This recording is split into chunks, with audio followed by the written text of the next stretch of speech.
Fox Sports. We are Fox. We are St. Louis.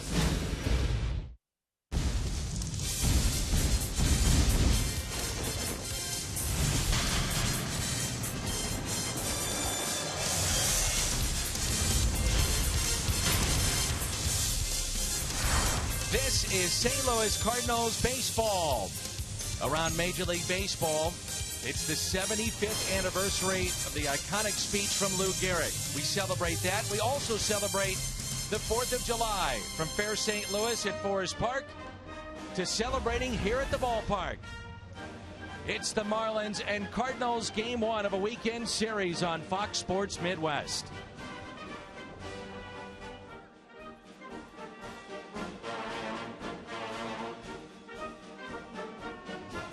Welcome to Cardinals baseball. Happy 4th of July. That's Rick Horton. I'm Dan McLaughlin. Delighted to have you with us on this holiday.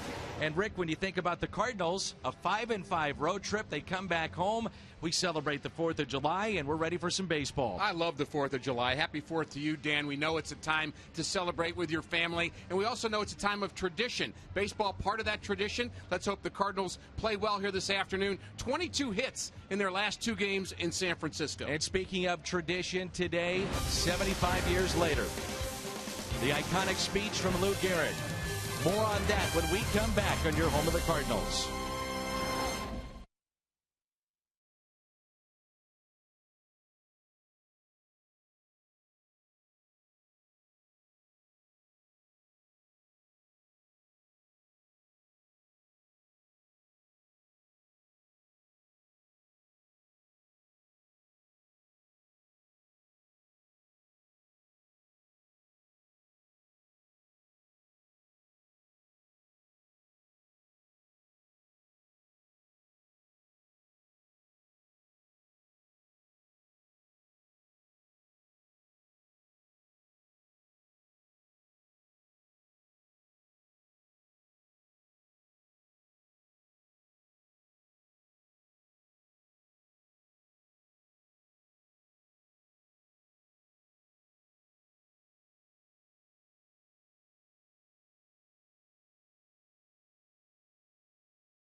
Past 2 weeks, you've been reading about a bad brag.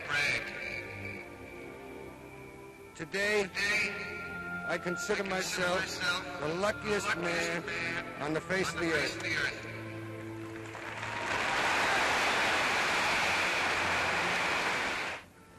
When you look around, wouldn't you consider it privilege to associate yourself with such a fine-looking man as is standing in uniform in this ballpark today? The 75th anniversary of Lou Gehrig's speech, celebrated around baseball. It's now July 4th, 2014, and 75 years later, it's still one of the greatest, iconic moments in sports history, that speech. And it reminds us how great this is.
The field along with his teammates as the Cardinals look to make it 3 wins in a row after taking 2 of 3 in San Francisco.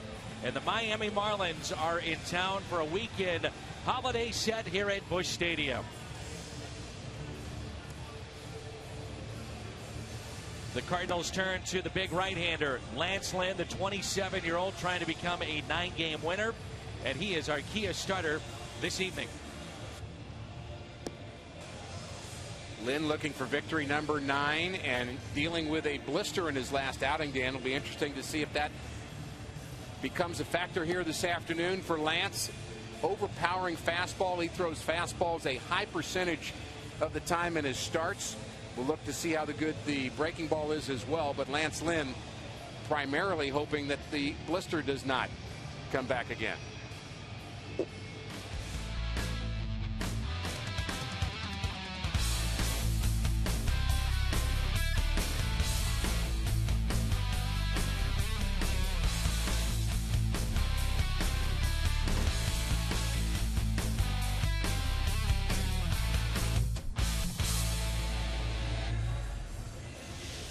Lineup will try to get to Lance Lynn here tonight. The Marlins have Yelich, Lucas, and Stanton. McGee, Jones, Saltalamacchia, Ozuna, Solano, Evaldi, the pitcher, batting 9th. I don't know about you. It feels a little bit like watching a game in Jupiter. These are the lineups we see every other day. Yeah, and by the way, the Cardinals couldn't beat Miami in Jupiter. Like, game after game, Miami just took it to the Cardinals, and we wondered, is this team for real or not? Mike Redmond, his second season, leading the Marlins, and they have gotten very good pitching. Their offense is kind of so-so. They don't run a lot, but they've got some pop in the middle of that lineup in Mr. Stanton.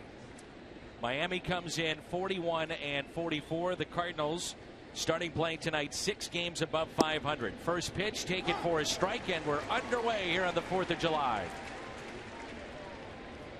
Christian Yelich, good speed, leads their club in stolen bases with 11, and he's batting .261 this year. Rick, let's go back to the blister. It's something that came up in his last start against the Dodgers over the weekend. Very short outing for Lance Lynn. How does that affect a pitcher? Well, it affects you a lot, especially on your breaking ball. In fact, in his last outing, he had to kind of give up throwing breaking pitches entirely. And, you know, it's not that pitchers aren't tough enough to go ahead and deal with the pain, but you can't get the grip. That's the problem. The seams actually cause the blister, the rubbing up against the seam, especially when you're trying to get spin on a baseball. And it's tough to go away once you get it. Off the glove of Carpenter into shallow center field. He was playing off the line anyway, a broken bat. He may have beaten that out. We'll see if they give Carpenter his 9th error this year. Cardinals defense, Matt Holliday is in left field as we go around the horn, and that's presented by Dobbs Tire and Auto Centers. In center, it's John Jay. Oscar Taveras is in right. The Cardinals second fewest in the National League in errors. Carpenter, Peralta on the left side, Descalso, Adams on the right side, and Yadier Molina is behind the plate. And it's 2 games in a row the Cardinals do not have Alan Craig in the lineup. It's a base hit ruled for Yelich. Taveras in right, and here is Ed Lucas, who is a shortstop, also can play third and second base, but at short here tonight. Some injuries for the Marlins. Echeverria out, and of course the former Cardinal Rafael Furcal has been dealing with injuries all season long. He may not be able to get back into play the rest of the season. His career may be done, in fact. And Echeverria is a big miss for this Marlins team. He's kind of a guy that gets things going, and they're playing Solano and Lucas up the middle, guys that are more utility players. Also out, Derek Dietrich, just added to the DL prior to the game today with a wrist injury and a double play ball potentially out at second, and no play for Descalso on the throw over to first. Cardinals get the lead man.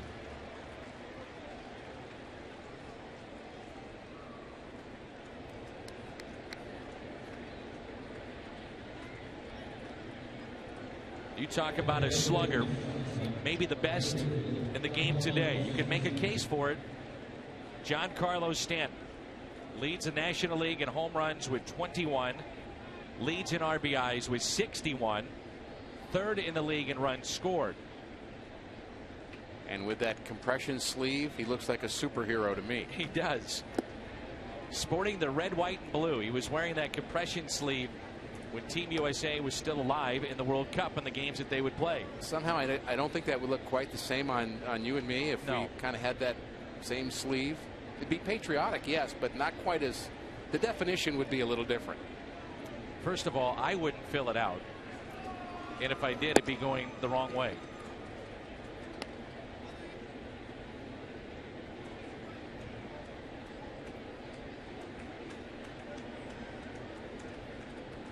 I'm not sure if all the colors match, but it doesn't matter.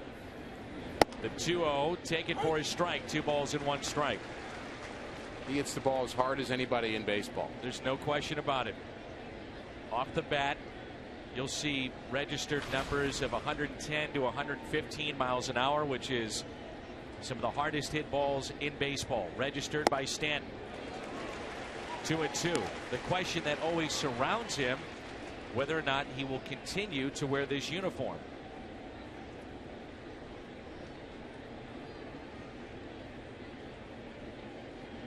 And that question is for both sides, whether or not he wants to stay in Miami, whether or not they want to pay him.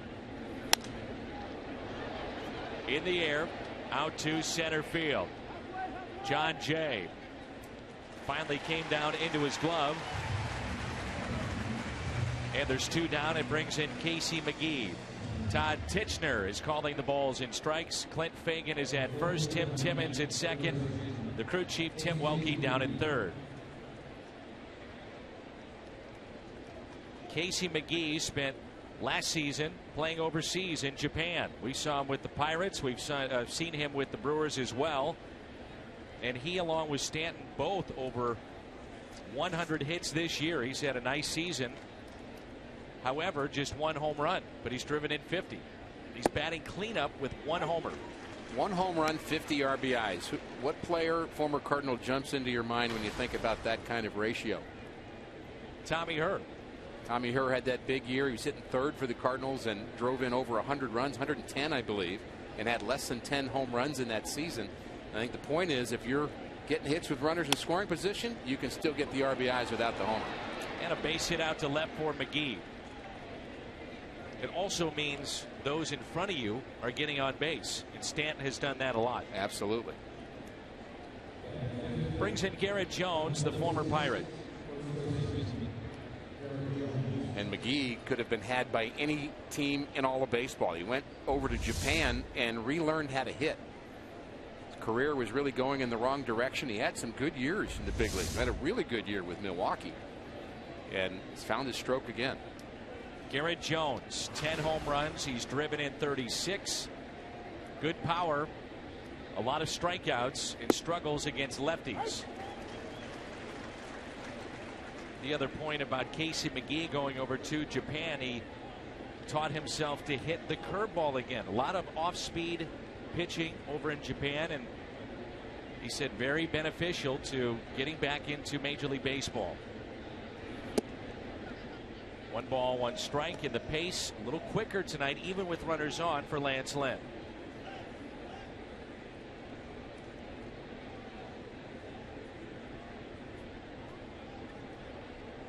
The early starts, the 6 o'clock starts in the summer, it becomes a very tough right field, Sun Field. And the guy with the least experience in the outfield for the Cardinals happens to be in right field, Oscar Taveras. So we'll have our eye on him. He had a chance to play center field in San Francisco, so I guess if you've done that, you've dealt with the worst. And John Jay is in the shade, and it was windy in San Francisco, and all that space out there in center. Catches the outside corner. Lynn has gotten a couple of those calls that have been either down and into the right-hander or away to the lefty. May have gotten a break here. Tries to get in the back door, and well, he was actually in the backyard. But he gets the strike. But I have not seen Lance look at his finger yet, and I'd say that's a good sign. You can kind of tell when it's bothering a pitcher, and I have not seen that yet. So if you're in the neighborhood, you might get a call. You're in the backyard, it's a strike. On the swing set, yeah. Jungle Jim. 3-2, runners at first and second. With 2 outs, they're off with this pitch.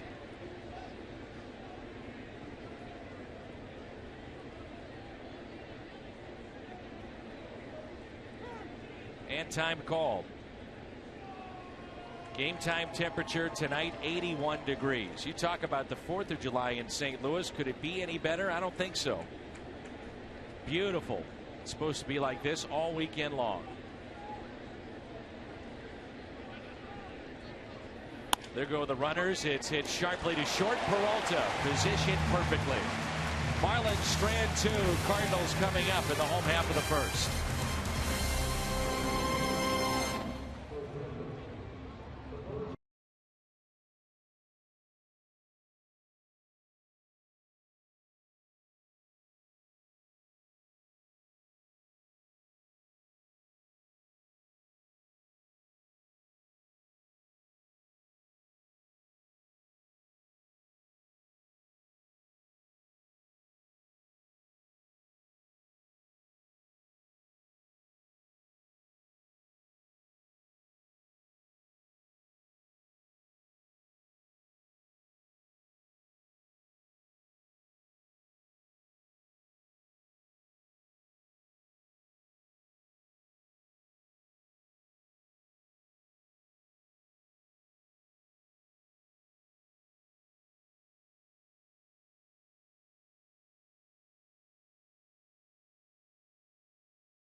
look at fair St. Louis in Forest Park.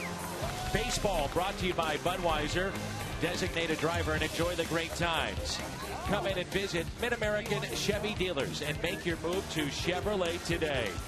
And by Menards. Save big money at Menards on all your home improvement needs. It's Grand Basin, the foot of Art Hill in Forest Park. Thousands gathering for the 4th of July. And thousands here inside Busch Stadium as Matt Carpenter will lead it off for St. Louis. He's batting .290 this year, followed by Holiday and then Adams. Johnny Peralta will bat cleanup. Yadier Molina, Oscar Taveras, John Jay. Good year for Jay. Daniel Descalso, another start, his second this week, and the pitcher batting 9th. That's Lance Lynn. Nathan Eovaldi making his 18th start. A right-hander that has had issues facing lefties, and an awful lot of lefties in this lineup. And he can bring it. Just 24 years of age. He can touch 98 miles an hour, has a slider and a curveball that are both inconsistent. And when he loses those pitches, he turns into a one-pitch pitcher, which typically doesn't work for a starter. But again, he's got some gas for you, 97, 98. Uniforms being worn by both teams have the patch, the 75, to honor the 75th anniversary of the speech by Lou Gehrig. You also have the hats being worn, the field with the red, white, blue. 2 balls and 1 strike.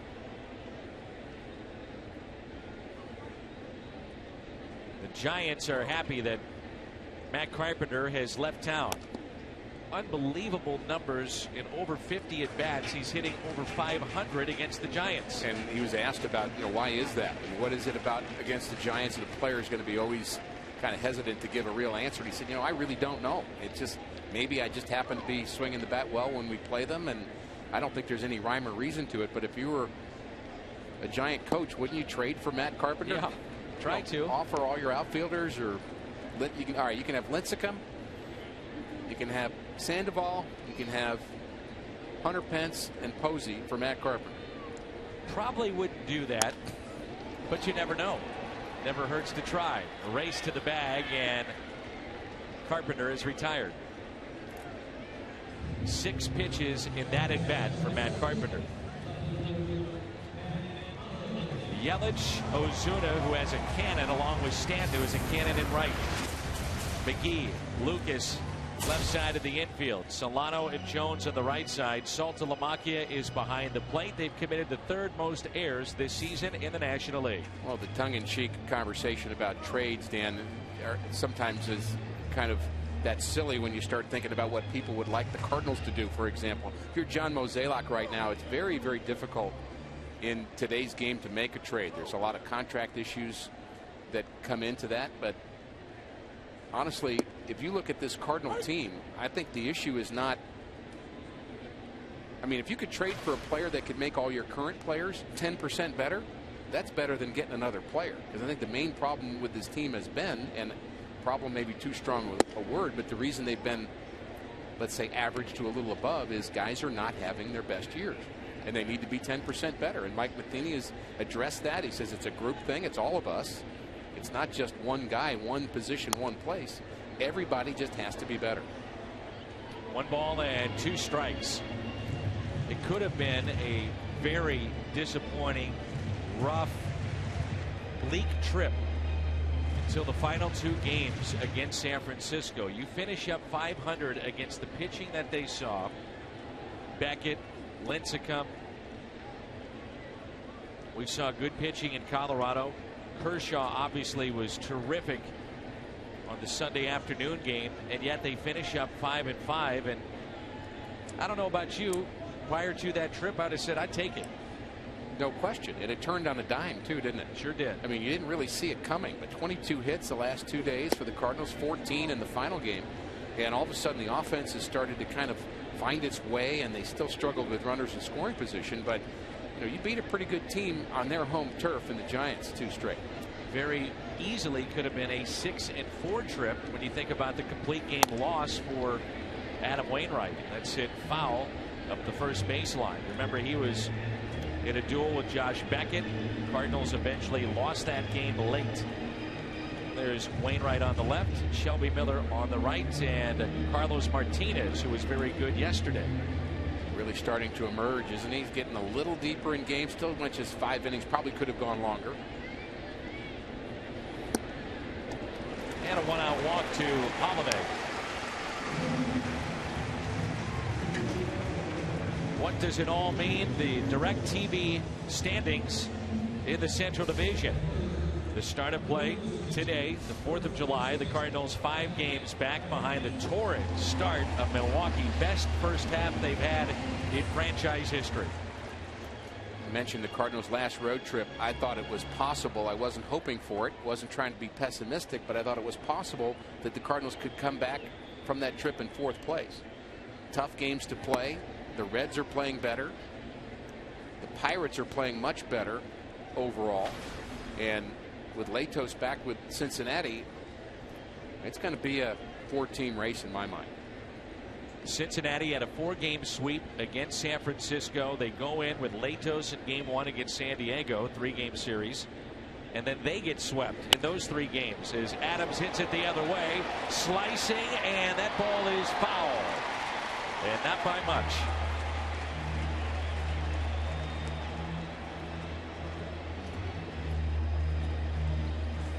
Against the shift this year, Matt Adams is the best in baseball. Average is near 400. Clearly a foul ball, but what it tells you is that he's not only going the other way, but hits by direction. He's going to center and right, and he's also added power here lately too. Well, I think is a little inaccurate about those numbers that we are hearing, and I don't disagree with your point, but I think the shift is not really a homogeneous thing. There are many kinds of shifts we've seen against Matt Adams. Hit to first, Jones to second, bobbled, and out is Holiday at second base.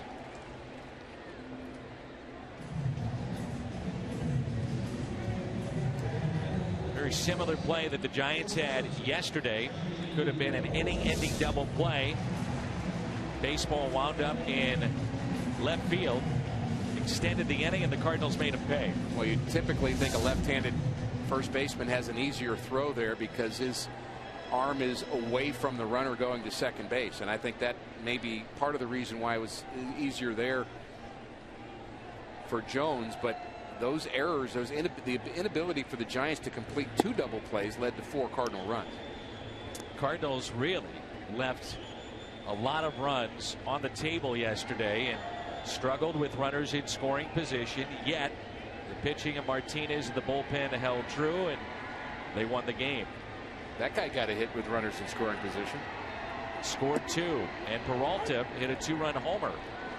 Look at that throw by Saltalamacchia back to his pitcher. He bounced it. It stuck to his fingers. This isn't quite Mackey Sasser, but too much pine tar, maybe? That's what I'm thinking. I'm not trying to start a conspiracy here. Out of habit, the umpire handed him a new baseball while the ball was in play. Wait a minute here. There's a runner at first.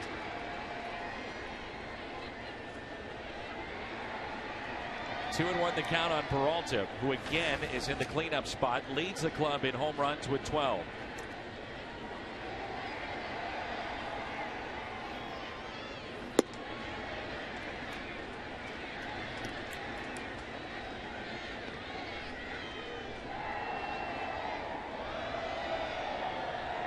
Peralta, the first Cardinals shortstop since Edgar Renteria. It's a homer from the cleanup spot. Renteria did that back in early August of 2003. 3-1 is hit to short and a force play at second. Cardinals strand a runner. 1 inning in the books on the 4th of July. There's no score.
McLaughlin, day baseball, evening baseball, if you will. The 4th of July, and third member of our crew is with us as always, and that's Jim Hayes. Jim, great interview with John Mozeliak on the pregame show. A lot of issues you got into, in particular with injuries. Let's start with Michael Wacha. Where does it stand? Well, as you know, he's on the DL with what the Cards are calling right shoulder stress reaction. Hasn't done any throwing, Dan, since going on the DL, but he has done some rehab exercises. Michael told me he's got an MRI set for Monday. The GM, John Mozeliak, says the MRI will be a way to find out how much healing has taken place in the shoulder. Mo saying they'll have a better idea about where Wacha is after that MRI. And Marco Gonzalez has been filling in this rotation because Joe Kelly has been out as well. How about an update on Gonzalez, his next start, also Joe Kelly? Well, they're looking at Gonzalez. Mo says it'll likely be Marco, but as for Joe Kelly, as we see the ground ball, Kelly threw 4 innings of scoreless baseball for Memphis in his last rehab start. 49 pitches in all. Said physically he was fine, but his command was a bit off. John Mozeliak saying they'd like to see 2 more rehab starts for Joe Kelly, so we won't see Kelly back with the big club until after the All-Star break, Dan. How about the lefty Kevin Segrist after the ground out here of Saltalamacchia, and now it brings in Marcell Ozuna, who's hitting .271, but Kevin Segrist, who we see pictured there. Good progress with Segrist. He threw a 25-pitch bullpen today and says the shoulder feels better every time he throws. He's on the DL with a forearm strain, but dealt with a nerve issue in his upper back and shoulder while rehabbing the forearm. John Mozeliak says Segrist is making progress. They'd like to see another bullpen or 2 to better assess where Segrist is, Dan. Here's the 0-1. Good breaking ball. That's good to see. And finally, Colton Wong. He could come off the DL after this rehab assignment with Memphis, and we may see him this weekend, right, Jim? Yeah, John Mozeliak saying likely Sunday. He's been rehabbing a shoulder in Memphis. He says the shoulder's fine, and Dan, he's been hitting, so likely Sunday back with the big club, according to John Mozeliak. Okay, great stuff as always, Jim, and that interview with John Mozeliak was during the pregame show. You don't want to miss that every night before every game here on Fox Sports Midwest. Yeah, that interview was terrific, and John was very open about all the issues with players, including Jaime Garcia, who's still struggling to come back. And the injury list, Dan, has gotten pretty long for the Cardinals. Sure has. Taveras makes the catch. Ozuna is the second out here in the top of the second. Brings in Donovan Solano as we turn to Rick's Toyota keys to the game. I'm just feeling so patriotic today, Dan. I'm talking about life, and I mean life of the Cardinals offense, which we started to see in San Francisco. Looking for some continued life here, especially early in this game. And if you get the runs early, you are at liberty to take some chances to run a little more. Cardinals can run if they get that lead, and I hope that all leads to a happy 4th of July for the Mike Matheny, the players, and of course all Cardinal fans. 2 outs, nobody on, and a strike.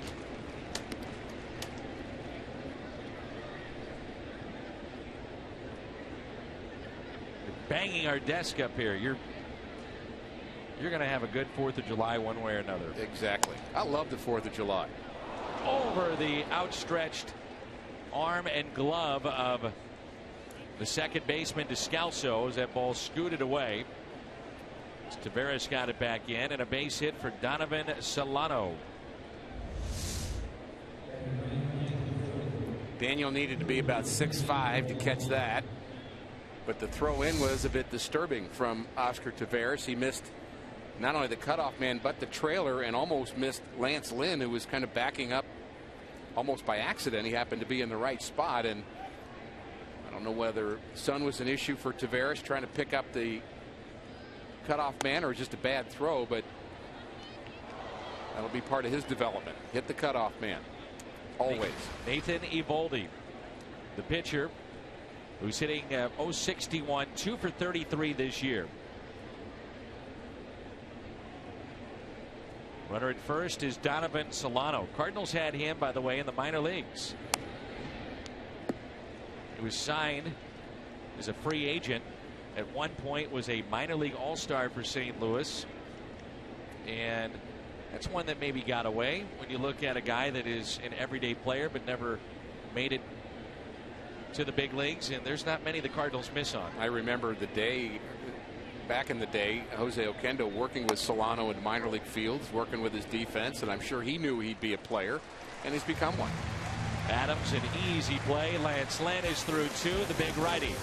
Happy 4th of July, wherever you may be. We hope you're enjoying Cardinals baseball on Fox Sports Midwest.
Barris along with Jay coming up in the home half of the second for St. Louis. Look at the Art Museum at Forest Park. AT&T fan photo. Tweet us your photo. We'll show it later. Hashtag STL fan photo. One of the hardest working men, our crew. We've got great men and women on our crew. But Tony West, he's been busy with some of the sights around the city. And at Fair St. Louis at Forest Park, no score. And here is Yadier Molina, who's batting .287 with 7 home runs. He's driven in 28. Molina hitting in the 5th spot in the lineup. A very interesting dilemma for Mike Matheny, trying to find playing time for Holiday, Taveras, Adams, and Craig, and Allen sitting for the 2nd straight day. And the unique issue that he's dealing with is having to rotate the middle of his lineup. That's a different kind of platoon than most managers are used to. Usually a lefty-righty thing with maybe your second baseman or catcher or third baseman. But when you're talking about the middle of your lineup rotating, that's not easy to do. You're Mike Matheny. It is one of the hardest aspects of his job. And today it's not easy, I wouldn't think, as Molina fists it out into shallow right center field for a base hit. Nor was it yesterday, but sitting Alan Craig, the guy that hits well above 400 the last 2 years with runners in scoring position. And the player that gave you 97 RBIs a year ago before he was hurt in early September. So there's a look at the team leaders on both sides, and one just a leader. That's Giancarlo Stanton. And then how the Cardinals stack up against him. There's Alan Craig sitting, leading the team with 40 RBIs, more hits than any Cardinal in the month of June. Yet not getting a chance to play, and certainly he's not having a good year. I'm not saying he is, and he would be the first to admit that, but I also bet he's not happy that he's not playing the last 2 days. And I guess I would be surprised and disappointed in Alan Craig if he's happy that he's not playing. And Mike Matheny saying before the game that he's in a position as the manager of the St. Louis Cardinals that he can't make everybody happy. He understands that's not his job. My job is to put the best team out there on that day to win the game. I can't make everybody happy. Jim had the interview with John Mozeliak, the Cards GM, prior to the game. This is Oscar Taveras and the 1-1. And Taveras pops it up. foul territory playable for Casey McGee. But in talking about Taveras as well as Colt Long, he said, I'm not sure they have anything else to prove in the minor leagues. So we have some shuffling to do with our major league roster to get at bats for everybody. And Taveras, you know, still getting his feet wet clearly here at the major league level. That last at bat notwithstanding, he's had a lot of good at bats. A lot of balls hit hard.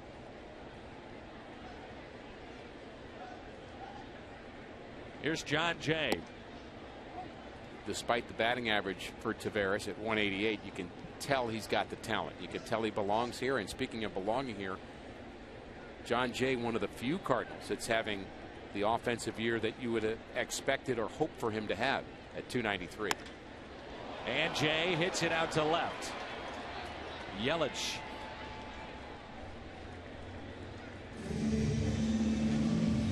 It's been a while since we have had Rick on a telecast. Good to have you back on the 4th of July, and it's also time for your radar. Well, you and I both had the chance to read the Lou Gehrig speech and the greatness of Gehrig as a player. And of course, we're talking about 75 years ago. He gave that very emotional speech dealing with ALS, or at the time, you know, I'm not even sure it was named yet what he had, and it had been a kind of a recent discovery, and those words are just so powerful. And for folks who've not had a chance to read that speech, it's just full of graciousness and thankfulness for his family, his teammates, his manager, and for the game of baseball. Really pretty powerful words. Here's Descalso, the 8th place hitter in the lineup. And a fly ball out to shallow center. Marcell Ozuna makes the catch. The Cardinals strand their second runner. We're through 2, and there's no score.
Star Wars night at Busch Stadium.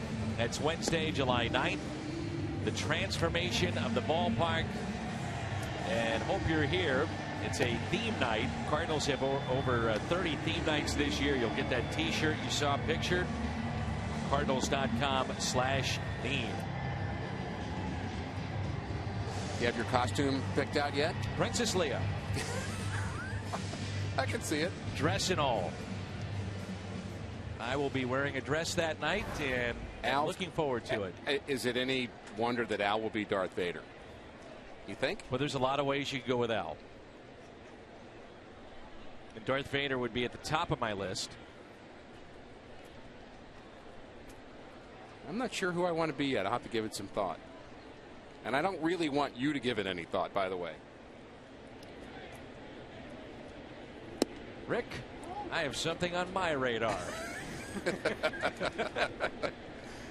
I love the theme nights. I think it's great. When I say they have something for everyone, they do. 1-0 pitch, top of the lineup, and a foul ball. Christian Yelich. 1 ball, 1 strike. Underway here in the top of the third. Beautiful night here in St. Louis.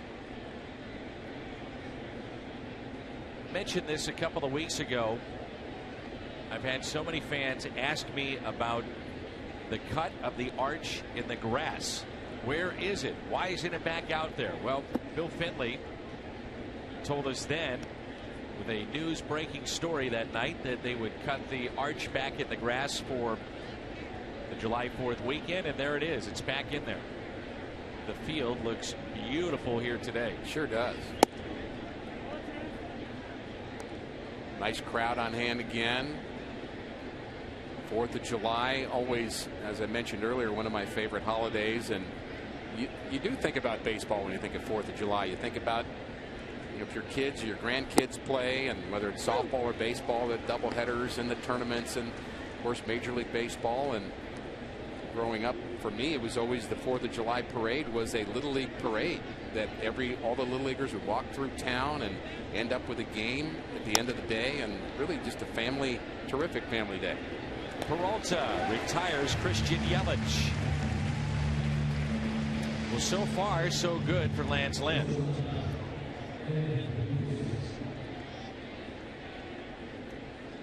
Lance needs to emerge, if he's not there already, as the Cardinals' #2 starter. And I think I would have probably given that task to Michael Wacha a month ago, and maybe the separation that Wacha may be a little more consistent than Lance Lynn. But when Lance Lynn's right, I mean, he's terrific. But I think he just needs to be that consistent guy every 5th day, giving the Cardinals a chance to win, which he's done in his career. And really, all of the starters need to step up in Wacha's absence. 0-2 on Ed Lucas.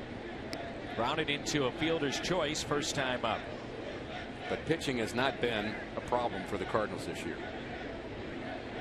They've done a great job collectively.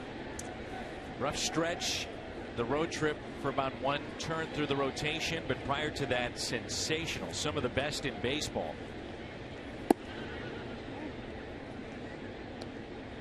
One ball and 2 strikes, and Lynn has been a big part of it.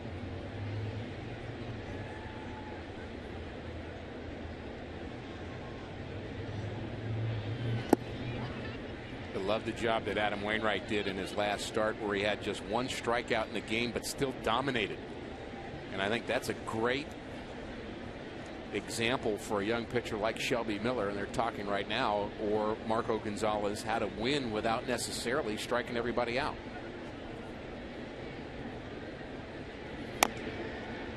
I've never seen Wainwright this good. He's inventing.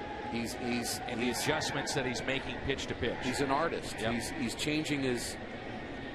We noticed early on in the season he did more to change his delivery and his motion and his timing and many different things to create that illusion of change of speeds, and he's just gotten better and better at that. Here's a ground ball, backing up a step or two. Carpenter, 2 down.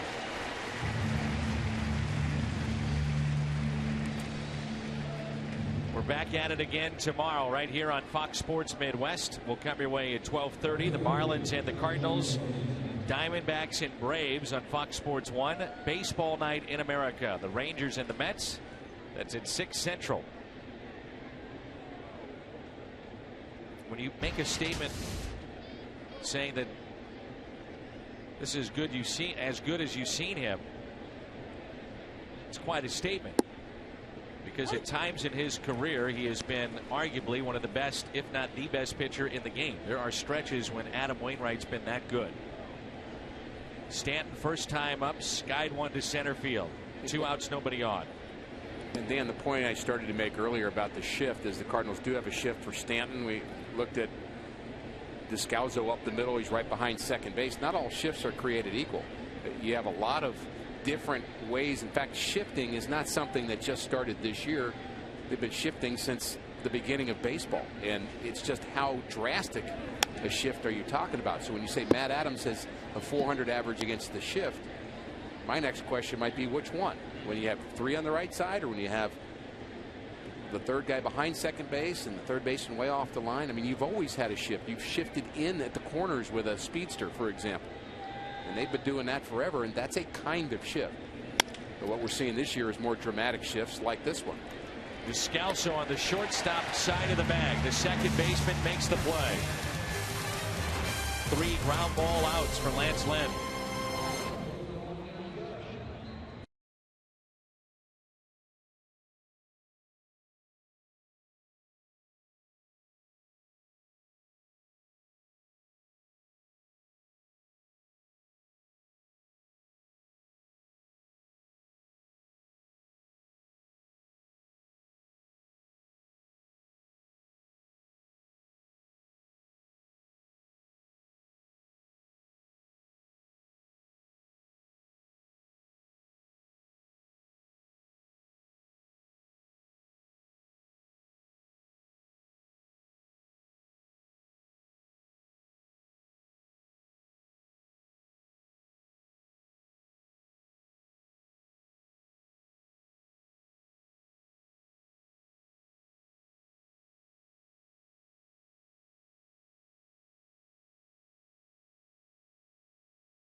Schnucks, your neighborhood hometown grocer for 75 years.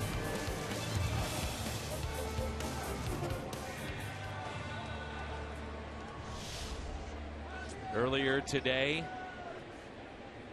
right before our first pitch in the national anthem and God Bless America, you see that on opening day and special events here at the ballpark. Well, that gets your patriotic juices flowing, doesn't it? Sure does. Here's Lance Lynn.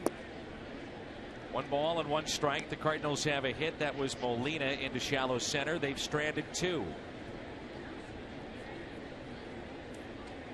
Before the break, we were talking about Adam Wainwright, who is tops now in the National League in ERA 1.89. Zach Greinke has joined the first 11 game winner in the league. That's Wainwright. There's that fastball at 96. The Cardinals, the way that it shakes out, Wainwright would make the final start for him the first half the Saturday before the All-Star game. So very well could see a scenario, highly likely I would think, that Mike Matheny could have his battery of Molina and Wainwright start the All-Star game. Well, Mike is not able to divulge any of the information that he has about the All-Star game, and there are league rules for that. They're going to announce the team on Sunday, but I think that would be a very logical possibility to have Wainwright start that game. He certainly deserves it. So does Cueto, so does Greinke, maybe Kershaw. But if you're the manager that won the pennant the year before, it's your choice. The Cardinals, and right now Mike Matheny, I guess Adam's not agreeing with you. Say no, it's not, no, that's not going to happen. If you're Mike Matheny, you're not sure how many choices you're going to have. The players voted last weekend. Then you have the final calculations put together by Major League Baseball, which voting is done. It was done at the end of last night. Now, I say that's the answer that's given publicly. Privately, we assume he knows who has made this team, how many selections he has. And he told us on the road trip that he'd already been thinking for probably a month or so, taking a look around the league at some of the players that he may add for the All-Star game. 2 balls and 1 strike. Well, Mike is been asked about whether or not he's found this to be a fun process, and I was surprised when he said he really enjoyed it, because what he's had to do is talk to a lot of people who've been there before. How did you do it? How did you manage the players? How did you manage their expectation? What are some things you did with the pitchers, etc.? And he's had a chance to do a lot of homework and research on this, particularly on the road. And, you know, I might have thought that it would be a burden of sorts, and understandably, because you've got your own team to worry about. But Mike said he just loved the process, and he's really enjoyed everything that comes into the All-Star game. Of course, you'll see the All-Star game on Fox, and very much looking forward to it. This will be his first All-Star game appearance for Mike Matheny after a number of years in the league. Four-time Gold Glover. Coaching staff coming with him. Molina, you would assume. Wainwright, you would assume. As Carpenter again has to protect the plate after 3 pitches ago. Looked like ball 4. Now he's chasing pitches that normally he wouldn't. I'm just tying back to the words of Lou Gehrig. Why wouldn't you enjoy the opportunity to do what you're doing on a baseball field, or in the stands in this case? Great play. Carpenter strikes out. That may be an example of both sides of the plate. You know, you talk about giving one side or another. That looked to be a bit high. Fox Track says it's a strike. But I'll go back to the point I made earlier in the game. To lefties, this home plate umpire, Todd Titchener, is calling balls outside. To the righties, inside. But that part of the plate has become a factor for the pitcher. If it's a factor, use it to your advantage. If you're a hitter, you have to factor that in and protect against it.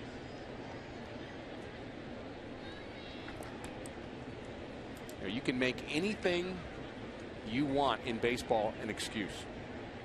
I mean, I can list about 50 of them for you if you've got the time, Dan. All we have is time.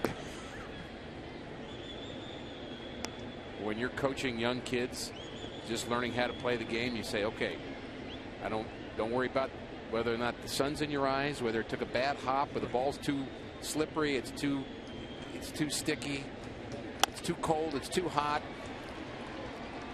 Backhanded by Solano. Joey's making errors behind me. The press keeps bothering me. Keep going. Right into the break. Keep going.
Nelson, I'm out here in Fob Nole in Afghanistan. I just want to wish the Cardinals a good season this year. Go Cardinals.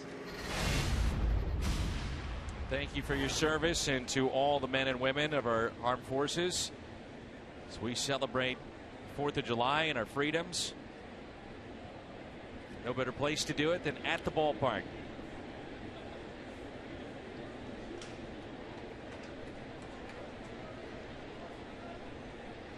Casey McGee, Garrett Jones, and Jared Saltalamacchia.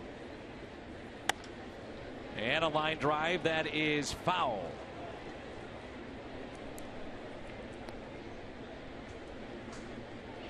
Well, since 2012, the most wins pre-All-Star break. Scherzer, Cy Young Award winner.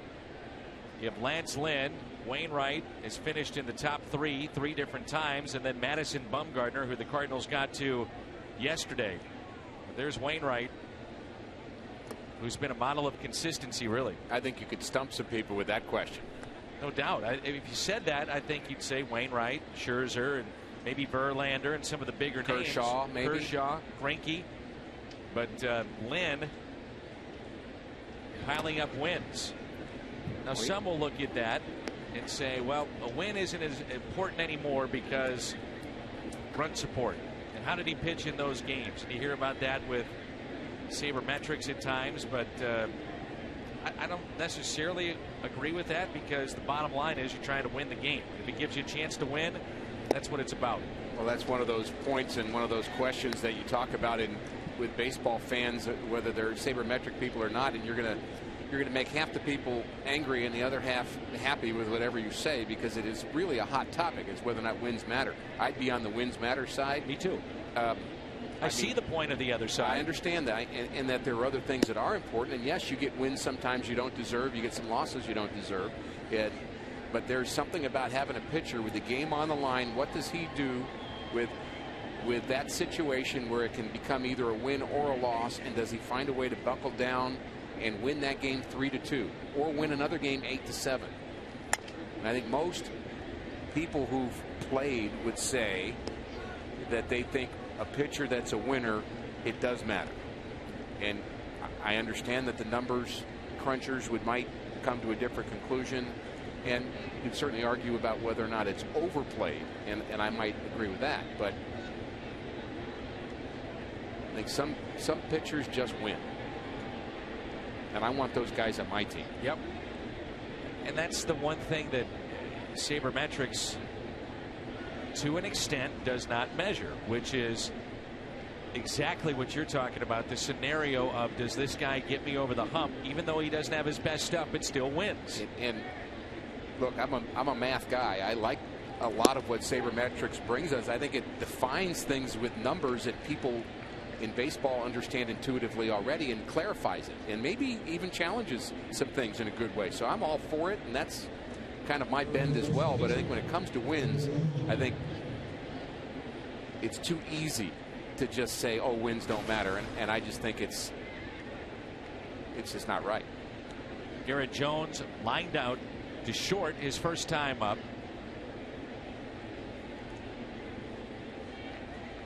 Miami with 3 hits tonight, the Cardinals with 1. The fastball that's taken high. Jones essentially became a platoon player last year for Clint Hurdle's club, because against lefties his numbers were awful. So late innings, lefty came in, he'd go out. Right-handers he'd play. Then they brought in Justin Morneau. Morneau, by the way, is only 2 back of Giancarlo Stanton for the RBI lead in the National League. He's had a very good year with the Colorado Rockies. In his career, 192 hitter. That's chopped foul, and it's 2 strikes on Jones. I saw where Arenado just came off the DL for Colorado. That's going to make them better again. They were flying when their offense was healthy, and they, of course, have the best shortstop in the game right now in Tulowitzki, offensively at least. And I'm not sure I'd want to pitch against the Rockies with Arenado back in the lineup, and with Morneau with those RBIs. I'm not sure they have the pitching there, but they sure do have the hitting. Cargo, when he gets healthy. You know, Cardinals went into Denver at the right time. That's right. It's never fun as a, by the way, I love the city. one of the great cities in our country. However, from a baseball perspective, it isn't a lot of fun, especially if you have to pitch. Great series to have a sore arm. Got the Rockies-itis. Ooh, Molina almost held on for strike 3. Go to the trainer. I got the 3-day flu. I'll be fine when we get to San Diego or LA. So you want to be a catcher. All the foul tips into the glove or the mask and helmet.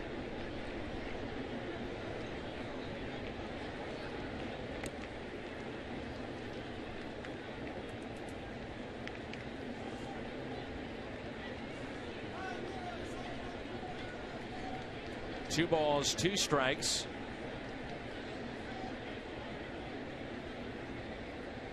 Casey McGee, the runner at first. Got him on the outside corner. That's that part of the strike zone we've been pointing to.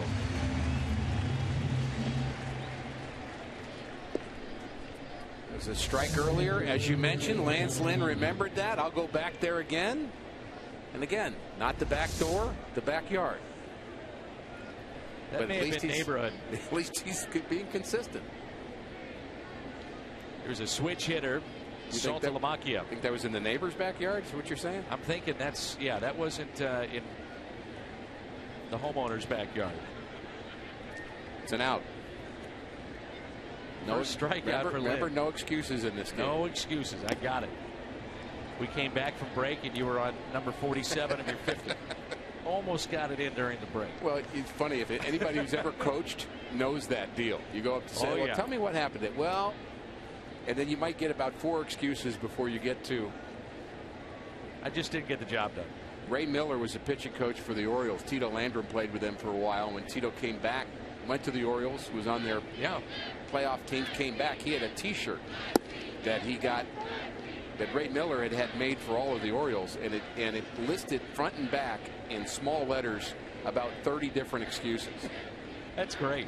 And the whole idea was, you know, we're not going to be that. We're not going to say these things. The sun got my eye. Took a bad hop. Whatever. Travels too hard. Throw to first. And got him. Picked him off.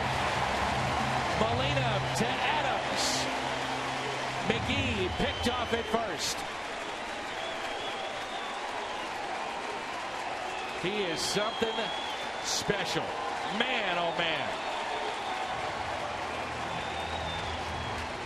The crowd loves it and appreciates the defense and the arm of Yadier Molina. Very tricky on this one behind the left-handed batter. Throw right on the money, and get the feeling he's getting a little more comfortable working with Matt Adams on this type play. He was so good with Albert Pujols, and there may be a discussion about whether or not the hand's actually in there or not. Mike Redmond out doing the little manager stall. Manager two-step. And he gets the word from his bench coach, Rob Leary, that call was correct. This is year number 10 for Yadier Molina in the major leagues. He has 2 pickoffs this year in his career, now 44. The next closest was his brother. Peralta sliding and makes the catch with the shift. The defense improved in 2014. We saw that on display here at the top of the 4th. Molina, the pickoff of Casey McGee. The final out, the sliding catch from shortstop Johnny Peralta. Career pickoff number 44 for Yadier Molina. Just got him.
the Dodgers, a rematch of the 2013 League Championship Series.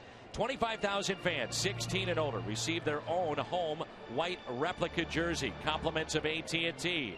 Also, it's photo day. Head to cardinals.com/promotions. The Dodgers will be the first series after the All-Star break. And Matt Adams leads it off. A curveball drops in for strike one.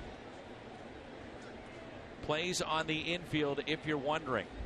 Pop-ups, liners, trap plays on the infield, not reviewable. So highlighted there, the fair, foul, and trap plays in the infield.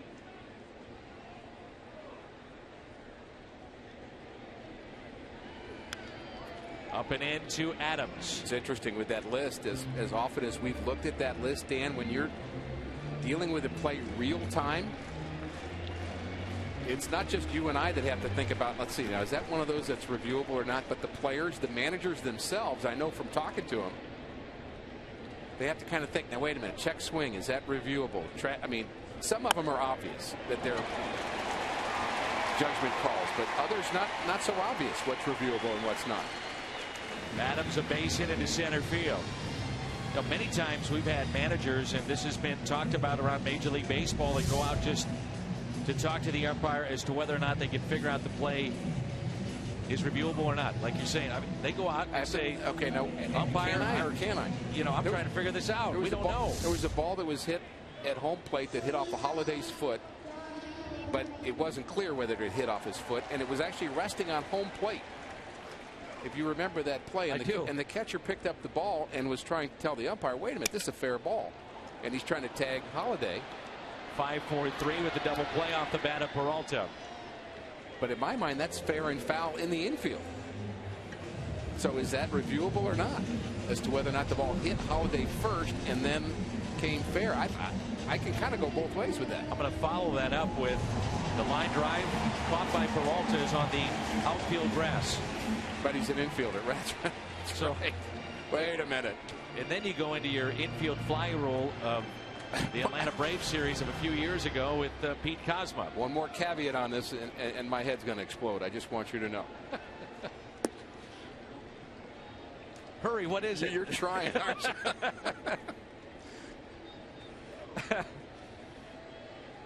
But again, all those decisions by a manager have to be made pretty quickly. And there was an interesting play, you and I were talking about it during break in the Toronto game, where a manager actually came out and appealed that his own guy really was out because he scored a run on the play. Right. And it had to do with making a force play, a tag play, if the guy was actually out and not safe. And in my mind, that's going to become a problem because that was one of those continuation type plays that led to actually a reversal, and then the other team actually protested the game. It didn't matter because they won anyway. But it's what I think people who didn't want to see instant replay were concerned about, that there would be continuation plays that would be a bit muddy. Second walk issued by the right-hander. That game that you're talking about, I saw the highlight numerous times. It was Toronto at Oakland, and it's one of those plays that was talked about in a seminar that we were all a part of. Joe Torre came in with his top lieutenants to talk about replay, and they have a high home camera that's available for the umpires in New York to take a look at exactly what you're talking about, continuation of plays.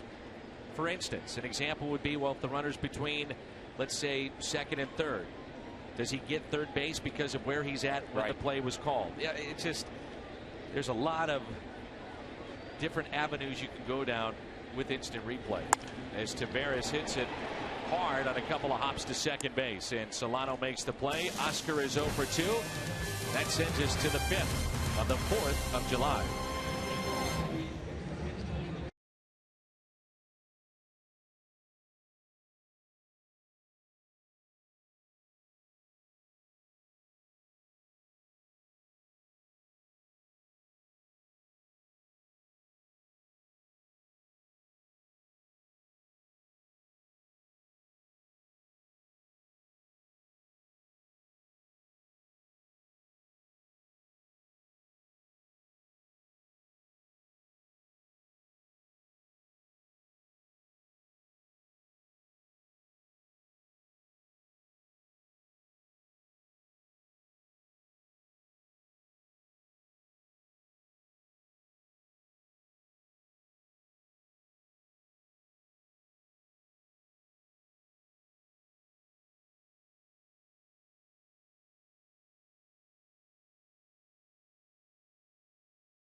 Lance Lynn, Nathan Eovaldi. We've got a pitcher's duel here on the 4th of July. Combined 5 hits. Miami with 3, St. Louis with 2. We started the telecast wondering about the effects, the blister for Lance Lynn, and it seems to have no ill effects so far. No news is good news.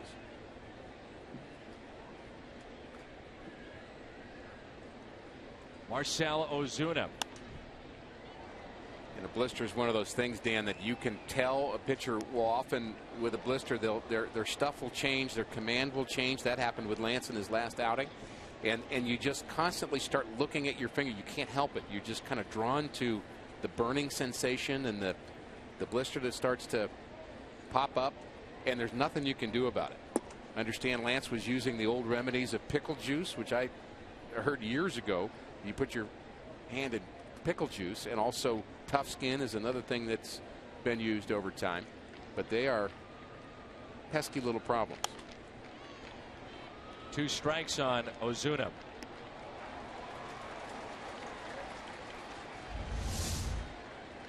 Here's a pitch earlier in the game where Lance does in fact look at his finger. And I missed that particular pitch. Hadn't seen him do it yet, but that's what I'm talking about. You see him do that repeatedly.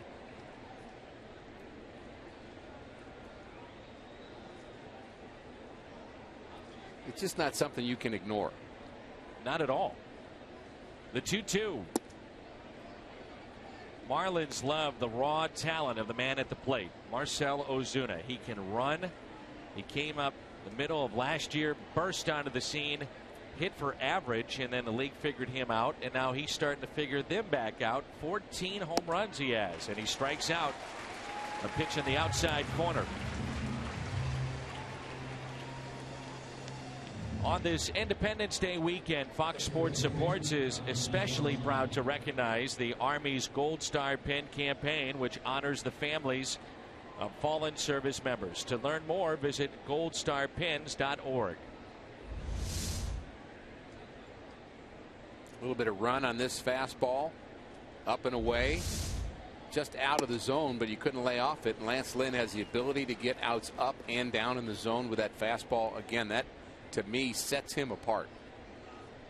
He's got that extra giddy up that you're talking about, up in the zone, as you mentioned, up or down, but we've seen it where it's really been a pitch that he's put up in the zone and hitters just aren't catching up with. Those last 2 pitches are a perfect example of it. They're both fastballs, but they look like entirely different pitches. One explodes up and away. The other one explodes down and in. Line drive and a base hit into center field.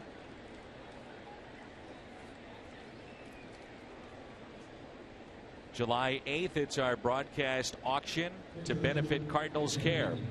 So tune in on July 8th, and 2,000 fans have a chance for a special fan pack, all to benefit Cardinals Care. Solano, the 8th place hitter, and there's the fan pack, is 2 for 2, and it brings in Eovaldi. Showing bunt, strike 1. Got a tip from a former teammate, Pat Perry, years ago.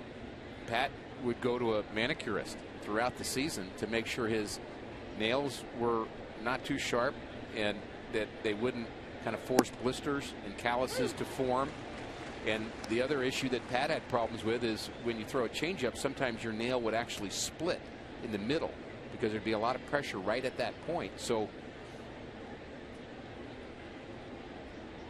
I hazard a guess, I went to a manicurist half dozen times during my career, which is probably a half dozen more than you thought I did.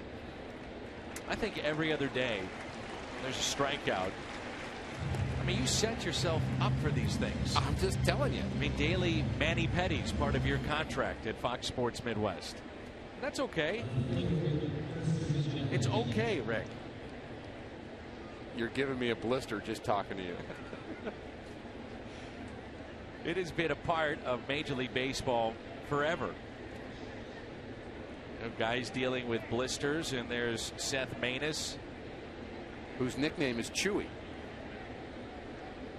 because he works on his nails in a different way. There's Christian Yelich.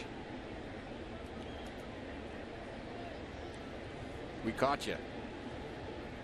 Hi, Seth. Peace.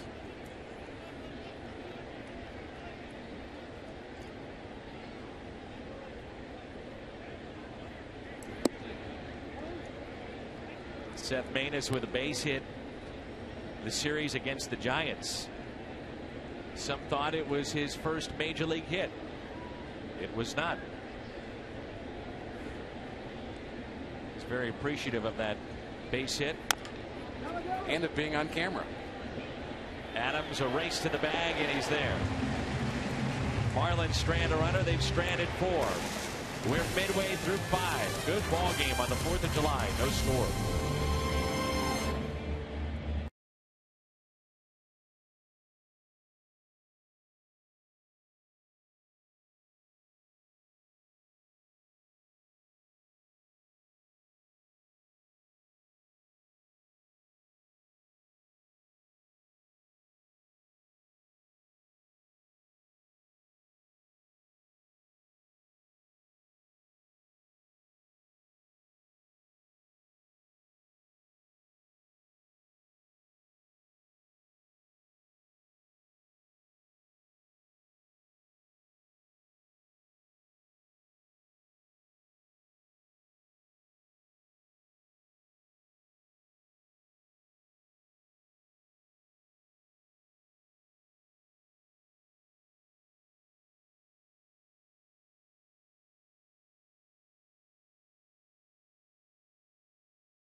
'75th anniversary of Lou Gehrig's famous retirement speech also raises our awareness of the ALS disease and the search for a cure.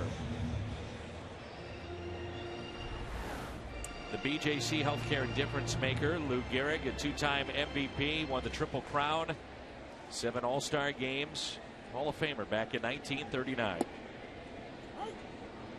In the U.S., roughly 5,000 people are diagnosed every year. As many as 30,000 Americans have that disease at any given time. As Jay flies to left. And there's one away.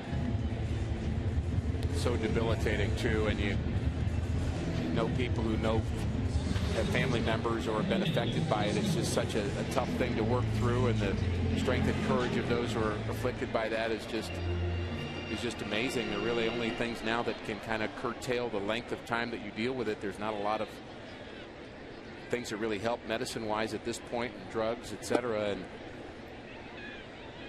I think it's great that baseball is trying to help, and baseball does that with a lot of different things. And you recognize your import to the country, really. I mean, as a sport and as something that so many people follow and are connected to, that you can create awareness at a national level. I think baseball's taking that platform seriously. Catfish hunter affected by ALS. Many sports stars over the years, but the tie to baseball was catfish. 2 balls and 1 strike on Daniel Descalso. I think of Curt Schilling, the bloody sock. Remember when he was pitching, he knew that the cameras would be on his ankle. And he had ALS on the spikes to raise awareness. We understand that Curt Schilling's cancer in remission. Exactly. That's so good to hear. Lou Gehrig, by the way, 1927. You think of Babe Ruth, Gehrig, 173 RBIs, 47 home runs that year. Long way to go for Yelich, but with good speed and easy play near the line.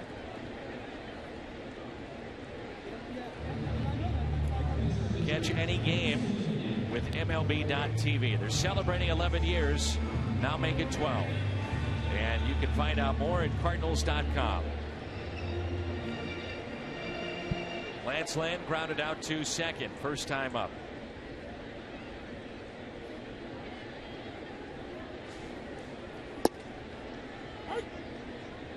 Two outs and nobody on. 7 times, Dan, Lou Gehrig drove in 150 or more. 150 or more. I mentioned to you, and most people have seen the speech, we showed it earlier, but if you read the entire speech, which some of it not captured by cameras back then, it's a remarkable speech. Remarkable. Read the entire speech. You get a chance. Thanks his mother-in-law, his wife, teammates, managers. Strikeout of Lynn. Second strikeout for the right-hander from Miami. Lucas Stanton McGee coming up.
Andrew Heaney, 6'2" lefty. We saw him in spring, one of their top prospects.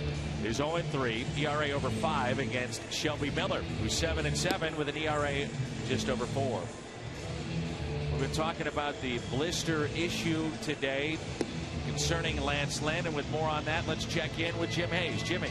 Well, in his last start, Dan, Lance ripped a callus off the middle finger of his throwing hand. He said he hadn't ripped that callus off since he was a teenager, and he's been working to grow back new skin. He's done that. He told me the finger is fine. It's just a question of getting used to the new skin as opposed to a callous finger. And Mike Matheny said before the game that can be a little tricky for a pitcher, but so far so good for Lance Lynn, Dan.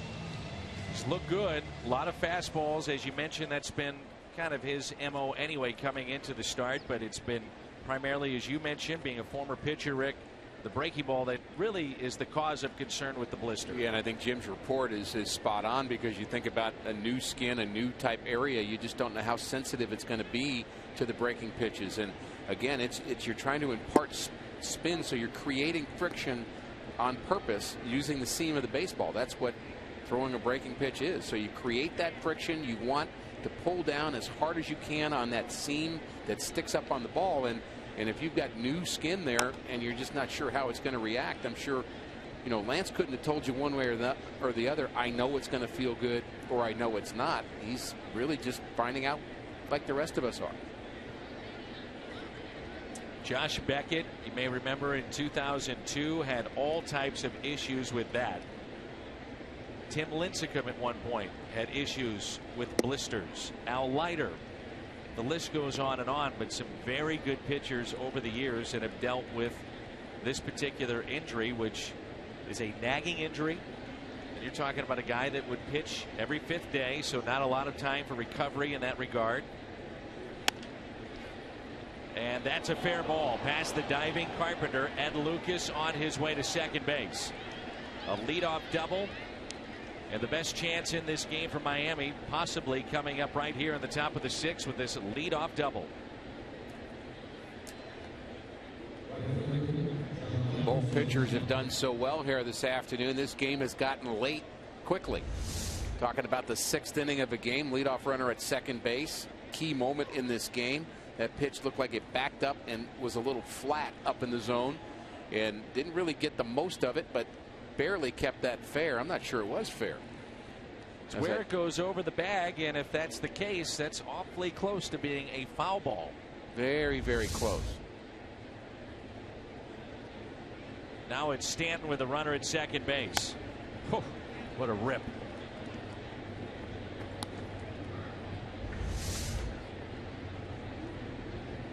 Yep, it's fair. Very close. It's not reviewable, but you can whine about it. I've got my broadcaster shirt with 30 excuses on it. We have 30 of our own, don't we? Yes.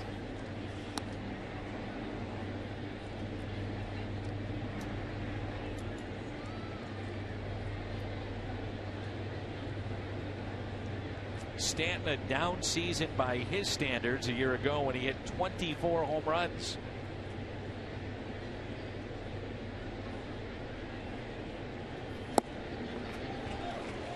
One ball and 2 strikes.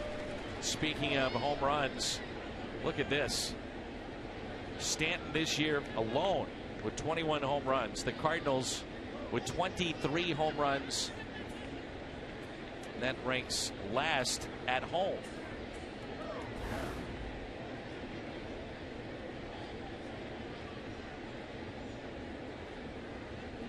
Here's a 1-2. To give you an idea of the power of Stanton, as that barely missed, 7 of the 24 home runs traveled at least 430 feet a year ago. Now think about that. 7 of them.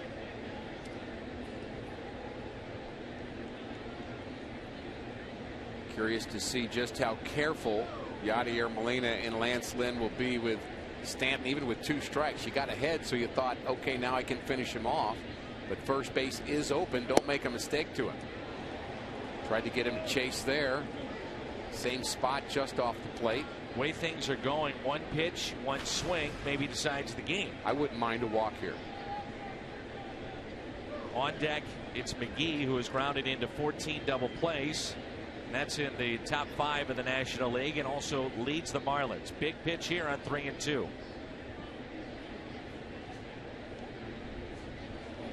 And he got him. A big strikeout for Lance Lynn. Lynn has struck out 4, and these 4 have come in the last 2 1/3 innings. I wouldn't mind a walk, but I'd love a strikeout. That's sinking action. And again, not on the plate. He's making sure Stanton hits his pitch off the plate. And that's one thing that happens with an RBI guy, a guy that knows he's paid to be the juice on the team. He's going to expand his zone more than others, and he should. Casey McGee on base twice, a single to left, and then walked and was picked off at first base by Molina. Learned that from Jack Clark, who was a great teammate. I mean, a great teammate, especially the younger players on the Cardinals at the time. We just all looked up to Jack. In a game, Steve Garvey's at the plate. Jack came to me and said, whatever you do, RBI situation, do not throw him a strike, because he loves RBIs. He knows he's the man. Don't throw him a strike. And it works. You make the plate bigger. They're going to be more over anxious. They're going to try to earn their money, earn their job, and that's what Stanton was doing there, and he should do that. He can change the game with one swing of the bat. A real concern for Miami going into this season, after looking at the numbers of last year, was trying to find any protection around Stanton so that somebody would even pitch to him in these types of situations. They took a flyer on McGee, and it has paid off. Power numbers down, as we mentioned, but RBIs have been up. I'd love to be a fly on the wall and see some of the offers that come the way of Miami concerning Giancarlo Stanton, knowing that they've been aggressive with young players. They don't sign them to long-term deals. They've gutted the franchise a couple of times. And you're talking about one of the premier power hitters in the game. And that is a type of player that in the middle of a lineup, you turn into a championship team potentially if you're on the cusp of being one. You're 6 games out in a fairly weak division. I'm not sure they're sellers right now. No question.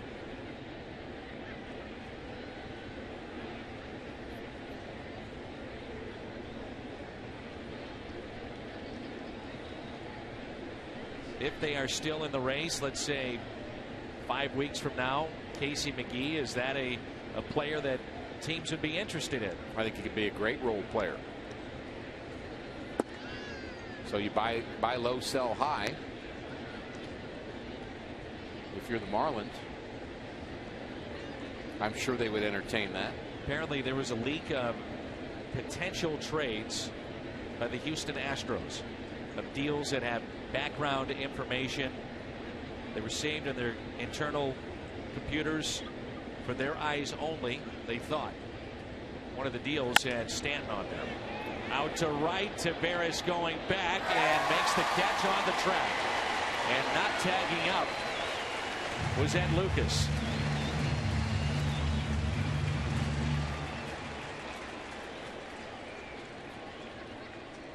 Great deal on Cardinals tickets. Think Phillips 66, 8 gallons or more. Now until September 19th. You'll get 50% off on a pair of tickets to a Cardinals home game. Sun no longer an issue on this play for Oscar Tavares. And Lucas thought that ball might be down, so he's going to try to score. But if it's over his head, he scores anyway from second base. I think a real mistake base running there by Lucas. Now Gary Jones with 2 outs and a runner at second base. Jones jammed a bit, and Descalso is there. Leadoff double. Lucas was at second, and nobody out. Finishes up at second base.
Here in St. Louis.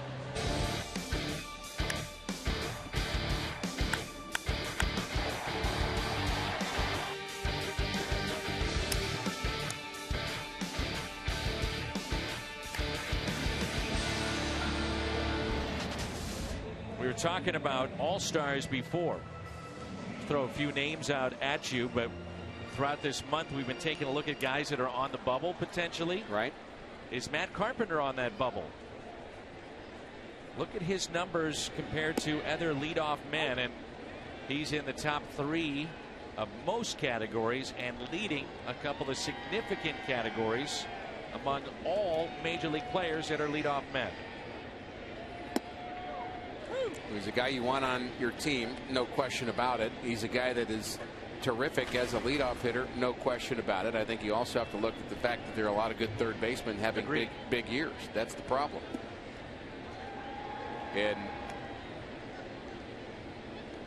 Mike Matheny is going to have some power to pick pieces of that team, although you do have to make sure every team is represented, which in my mind is a old throwback to this is an exhibition game. If it's a game that you want to win, I think they ought to get rid of that rule. If it's a game you're supposed to win, then take your best players. The 2-2 is hit out to deep right center field. Track, wall, it's off the top of the wall. Carpenter says it's a home run. It was ruled still in play by the second base umpire, Tim Timmons. He made that call immediately, and we'll have a review here. Almost simultaneously, Carpenter started waving his arm and making the motion that that was a home run. Tim Timmons immediately waving the safe call to say that it's not a home run. They'll take a look at it.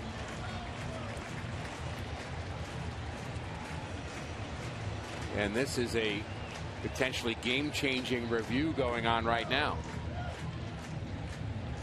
Carpenter crushes that ball either way. Mike Matheny out quickly. And this is a umpire review because it's a boundary review on a home run. And is it out or not? Top of the wall.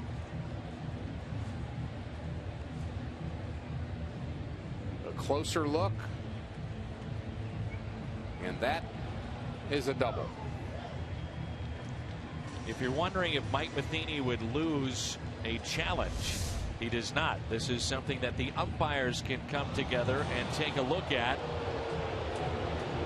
Just short of what would have been his 5th home run.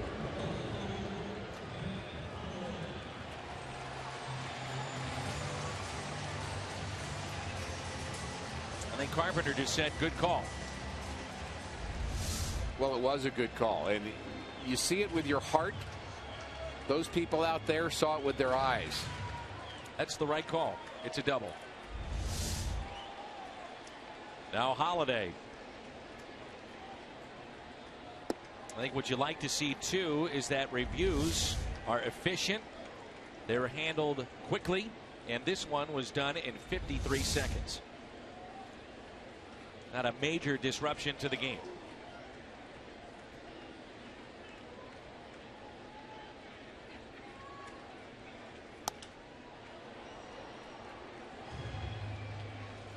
Eovaldi's still throwing hard. 97. He's kind of a sneaky 97 because he's a bit of a short armor.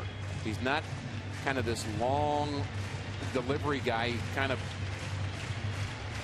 short arms the ball, and I want to say he pushes it, but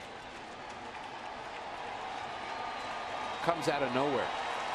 Crowd coming alive. A 1-1 pitch to Holiday. Had a game in San Francisco. That was the Lincecum start where the Cardinals had the bases loaded. Nobody out. They don't score. The bottom half of the inning, Giants picked up 3. That was against Marco Gonzalez. Well, here you had a leadoff double at the top of the 6th by the Marlins. They don't score. Cardinals have a leadoff double. You wonder if the momentum shifts a little bit in favor of St. Louis. And you start to think about outfield arms in a situation like this, with Holiday having so much power. Very deep in center field is Ozuna, who has a cannon.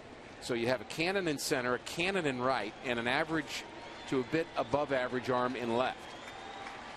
And I mean, Ozuna's arm is a cannon. We'll find out here.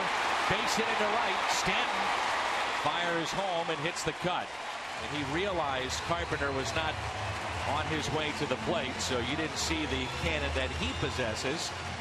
Back-to-back hits, and Busch Stadium is just about ready to erupt.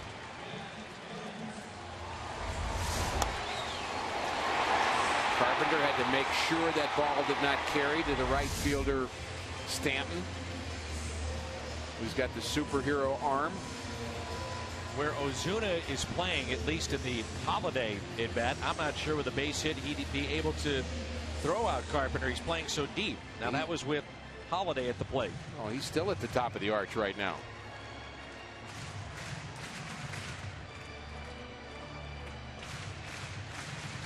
And now it's Adams, who has been on a tear since he came off the DL. 1 for 2. Single to center field. The first pitch inside. You're the Cardinals here. All you need is contact, but you want more than that. Infield back. Conceding the run. That game against San Francisco, you said you have to score at least a run. That's the case here. You'd love to see a crooked number. Adams. Fly ball, shallow left. Not deep enough. Yelich makes the catch. Holiday was tagging up between first and second and somehow gets back safely. Whoa, my. I just wonder if that was done intentionally to get in a rundown to have Carpenter score. Well, if he's going to do that, then Carpenter has to run, and you have to kind of take off, because that is a very, very close play, and he looked out to the naked eye, and that's what Mike Redmond thought.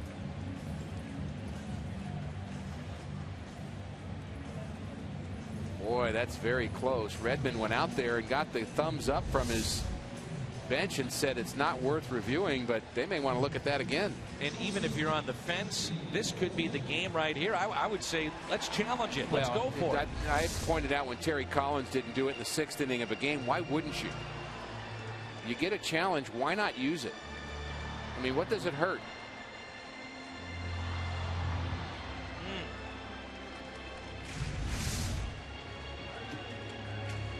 Seventh inning on, you can ask the umpires to review something that's close.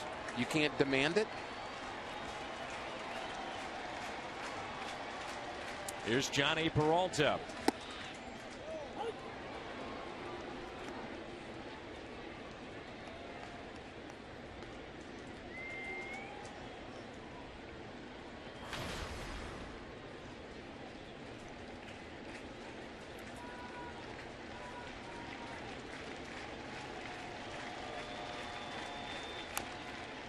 Now 0-2 on the Cardinals shortstop. I said we needed contact from Matt Adams, and perhaps I should have been a little more specific, as he couldn't get that fly ball deep enough. So now the pressure on Johnny Peralta to produce. Cardinals just 3 for 17 in the final game against the Giants with runners in scoring position, despite all the runs they scored. Marlins want the double play. Cardinals want a run. Ball gets away, and the Cardinals have a 1-run lead. A wild pitch. Throws Saltalamacchia. Carpenter scores.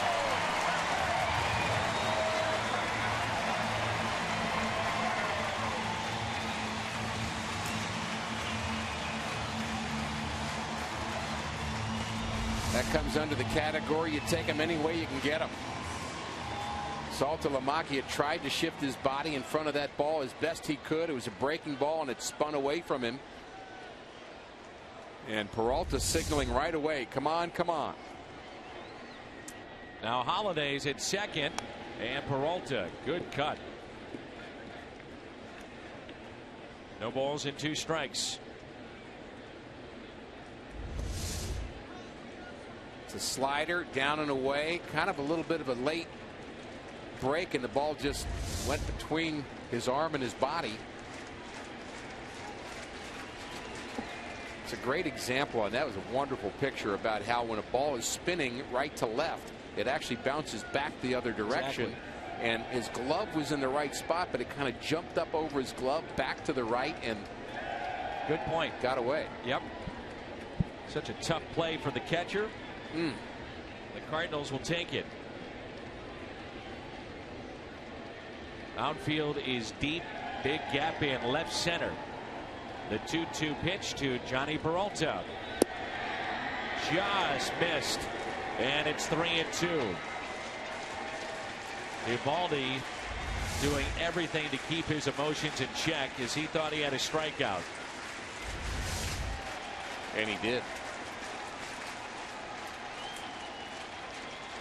Put that one on your shirt. Ooh. No excuses.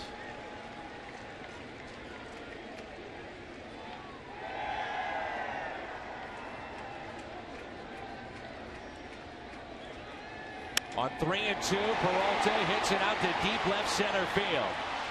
That'll stay in the ballpark as Ozuna makes the catch. Holiday tagging from second to third.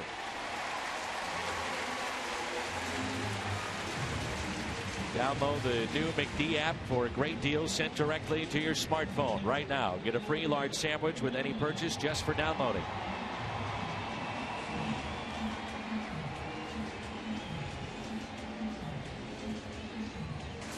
Mike Shannon talked in our pregame show about how important it is to have a productive out. Move runners. Even if you make an out, move somebody. And the Cardinals get movement there. There's a good look at Mike. Soon to have a birthday. Something else going on July 15th. At the All-Star game? Oh, yeah. Also Mike Shannon's birthday.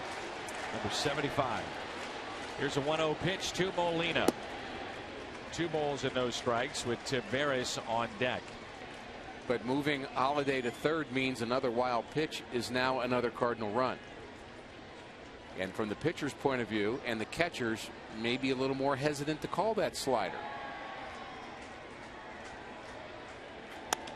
Molina slicing it down the right field line, and it's down. A run will score. Molina on his way to second base. 2-0 St. Louis as he comes through with 2 outs here in the 6th.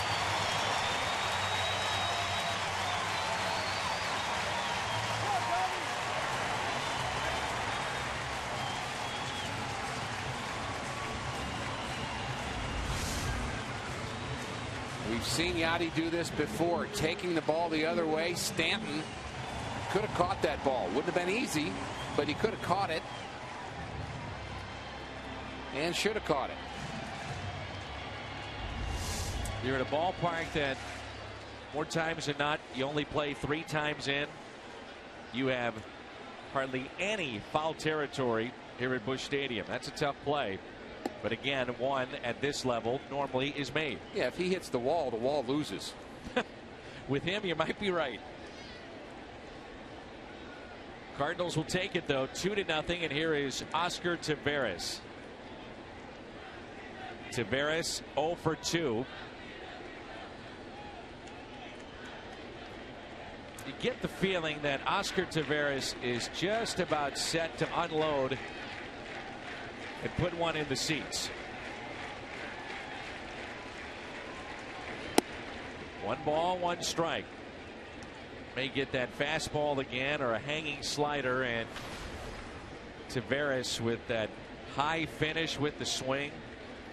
We saw that in the home run against San Francisco, his first and only. Going to rain again? No. Weather will stay nice. He was thinking the same thing, and a pickoff down at second base. Yachty, by the way, last 8 plate appearances, has only been retired once. How about the swing from Oscar, huh? The helmet came flying off. Yeah, that was not, I'm just going to take this ball the other way type swing. Oh, man. The 1-2. I don't know about you, but, and I know it's tough to watch certain players sit. However, it is fun to see young players get an extended look, and that's what we're going to see here with Taveras. Yeah, you get the look, and you get the chance to provide energy, but then you have to perform. Yep. On 1-2, Taveras another big swing and fouls it back. I think you mentioned about Colton Long earlier and Taveras. They have nothing to prove in AAA anymore, but they do have something to prove at the big league level. Both of them. They can. And you expect they will. In that interview with Jim was saying it's a level of patience right now with him that we have to have and understand in dealing with a young player.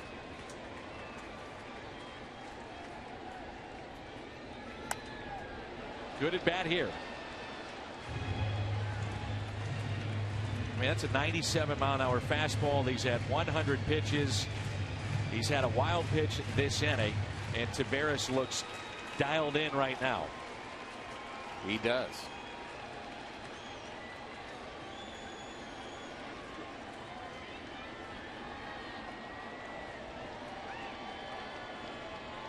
Here's a 1-2.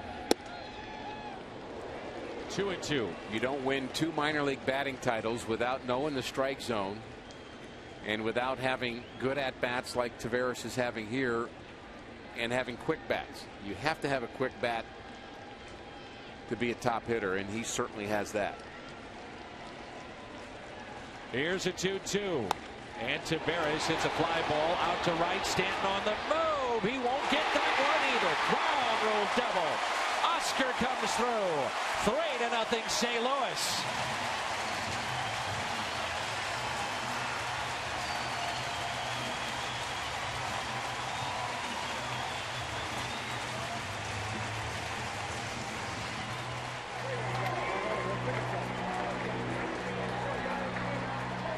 A lot of credit to go around, and we'll start with Oscar Taveras for having a good at-bat and then lining one over the right fielder's head. But I want to give some credit to Giancarlo Stanton. As good a player as he is, he knows he's had a chance to get a couple of balls, and he was not happy with himself at all. Punched the wall loses again, and Stanton's still screaming at himself in right field. Very well could be, arguably should be 1-0. That anger is directed at nobody other than himself, and I appreciate a guy that cares about his defense.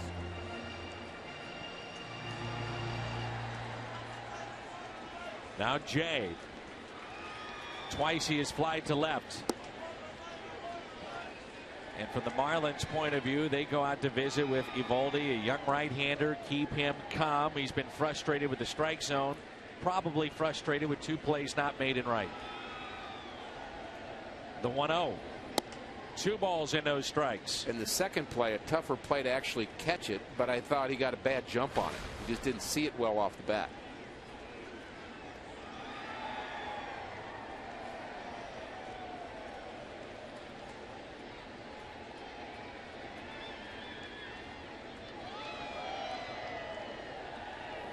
The 2-0, another fly ball out to left.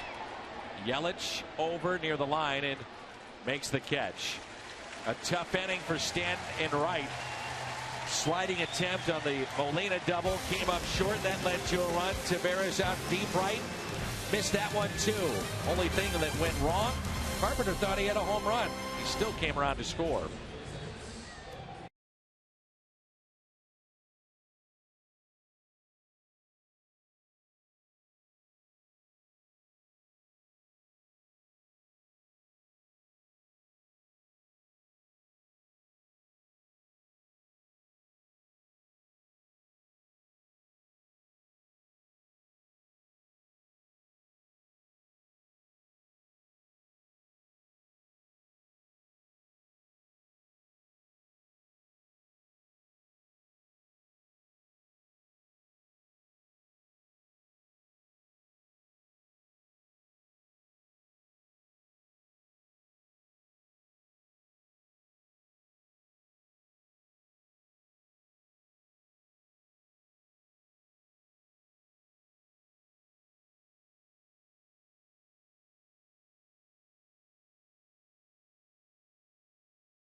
gets to visit with Josh Plutz, who threw out the first pitch.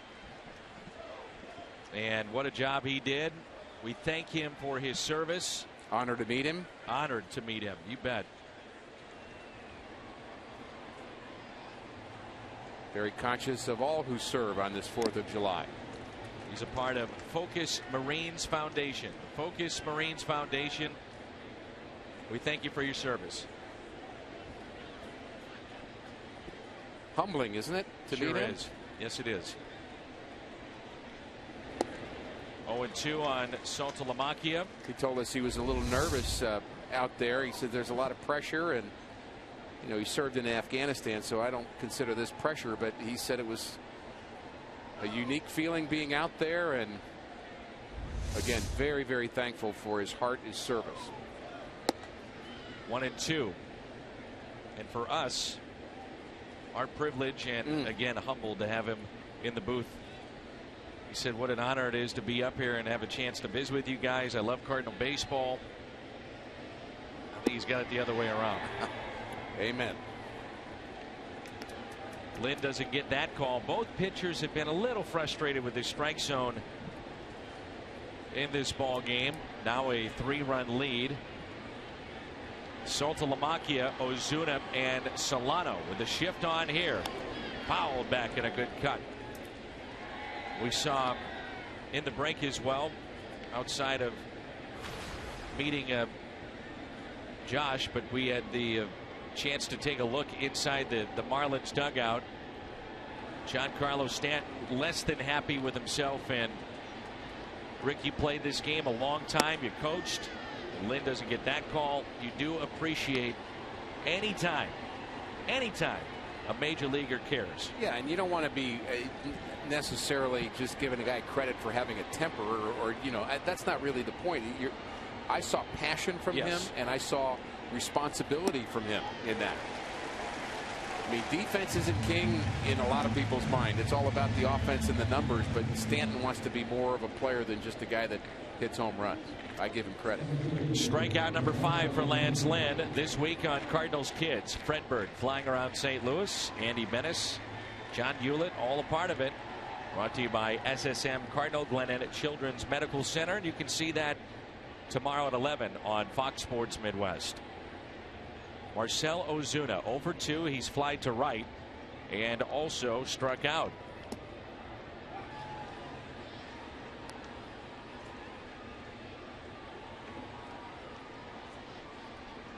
.99 pitches thrown by Lance. Looks strong to me.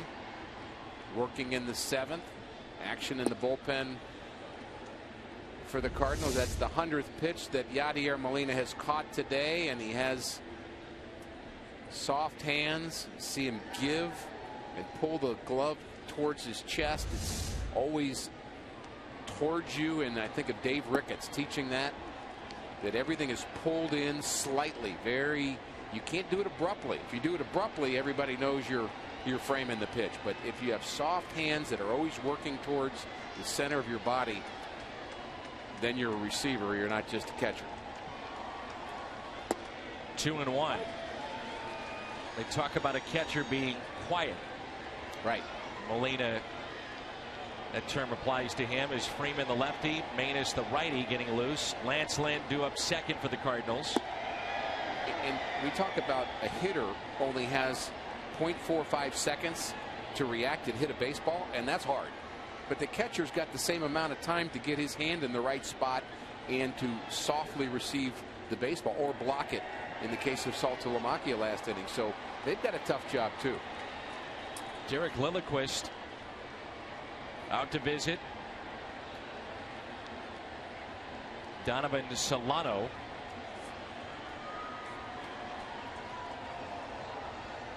Two for two with a pair of singles. Runner at first.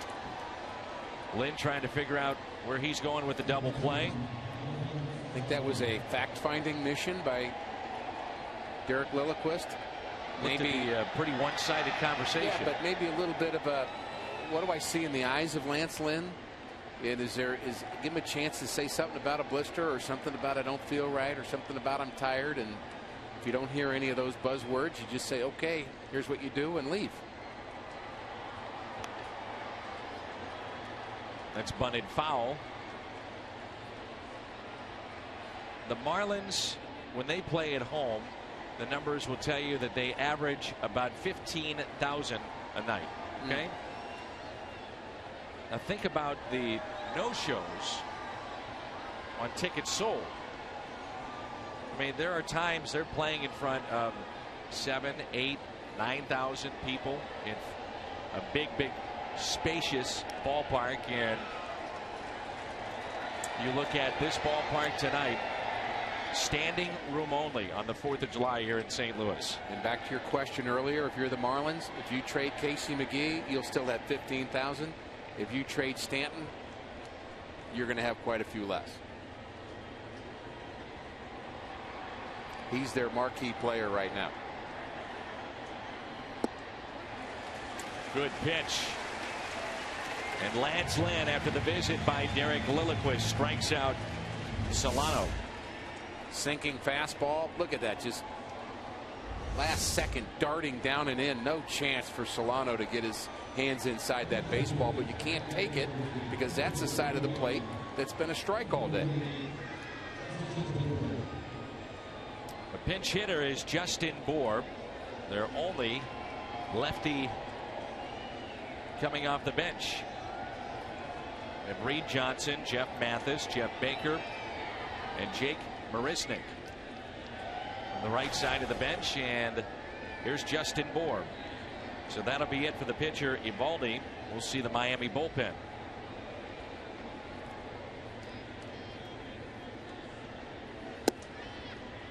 Bour's an infielder. Spent the last 5 years in the minor leagues for Miami.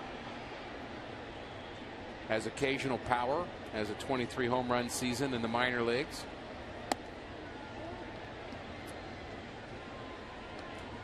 And went to George Mason University in the great state of Virginia.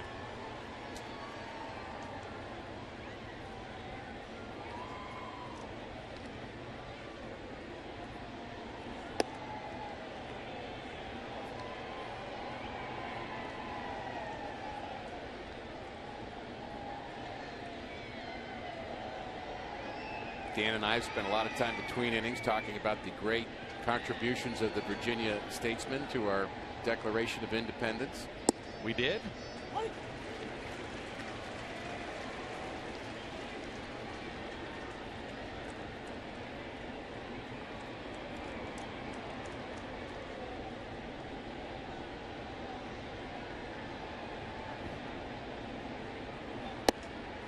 And that's a walk. Tying run will come to the plate.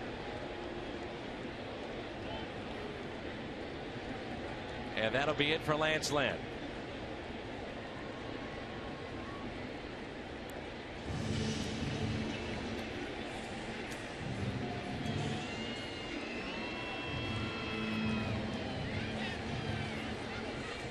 Two walks in the inning, 3 tonight for Lance Lynn. He's about to get a great ovation.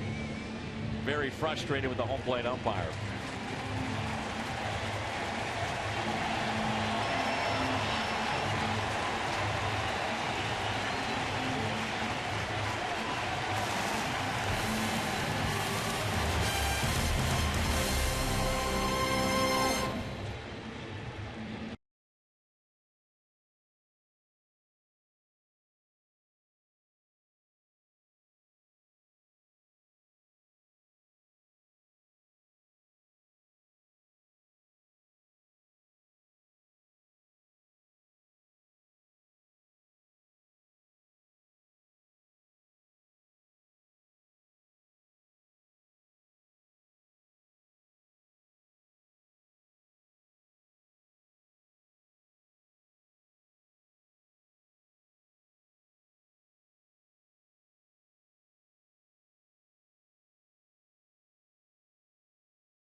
to StubHub. And you can earn 2% back in fan rewards on every purchase. No surprise fees at checkout. StubHub, your ticket to upgrades and more. Sam Freeman into the ball game in our Chevy called to the pen. We saw him pitch yesterday. Made just a dynamic play on a little roller up the third base line, and a great pick by Adams. Did allow a run, but for the most part he's been very good. I thought you guys were right on it, you and Tim, talking about that play, saying most pitchers, very few pitchers would even try to make that play. Ball was probably going foul, but he is just very, very athletic on the mound, and he is earning key spots, and this is one of them. He's just gotten better and better with his opportunities. He's been better with the strike one, better with the fastball command. Best pitch in my mind still is changeup, but the fastball has a little more tilt to it than it did a year ago. Here's the 0-1. Now make it 0-2, and I'm sure some fans saying, well, why not Randy Choate? He's a lefty specialist. Well, on the other side, they can counter with a right-handed bench, and the Cardinals are very comfortable with Freeman facing lefties or righties. I think at this point you're just wanting to have your guy that can get a strikeout, and I think Freeman's as good a guy as anybody right now. And he's earning that spot. Talked with Sam as we landed late last night or early this morning, and he said, I made that inning a lot harder than it needed to be.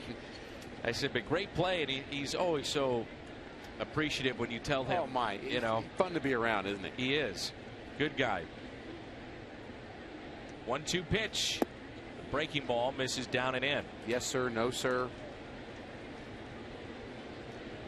And he has earned it with good numbers and also a number of years in the minor leagues. Progressively has gotten better. The 2-2. Chopped foul. Lance Lynn watching anxiously, and we saw his emotions there at the tail end of his start this evening. Frustrated with the home plate umpire. Right now it's in the hands of Sam Freeman. The 2-2 to Christian Yelich. Ground ball right side. Nice play to Scalzo.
Relieved by Sam Freeman. Lance Lynn, 6 2/3 innings, no runs, 3 walks, and 6 strikeouts. He was a little upset about the strike zone in the last inning, and Mike Matheny and Lance Lynn having a little conversation, and perhaps an apology from Lance Lynn, or it looked like it. with our home plate umpire and basically saying maybe it was my fault.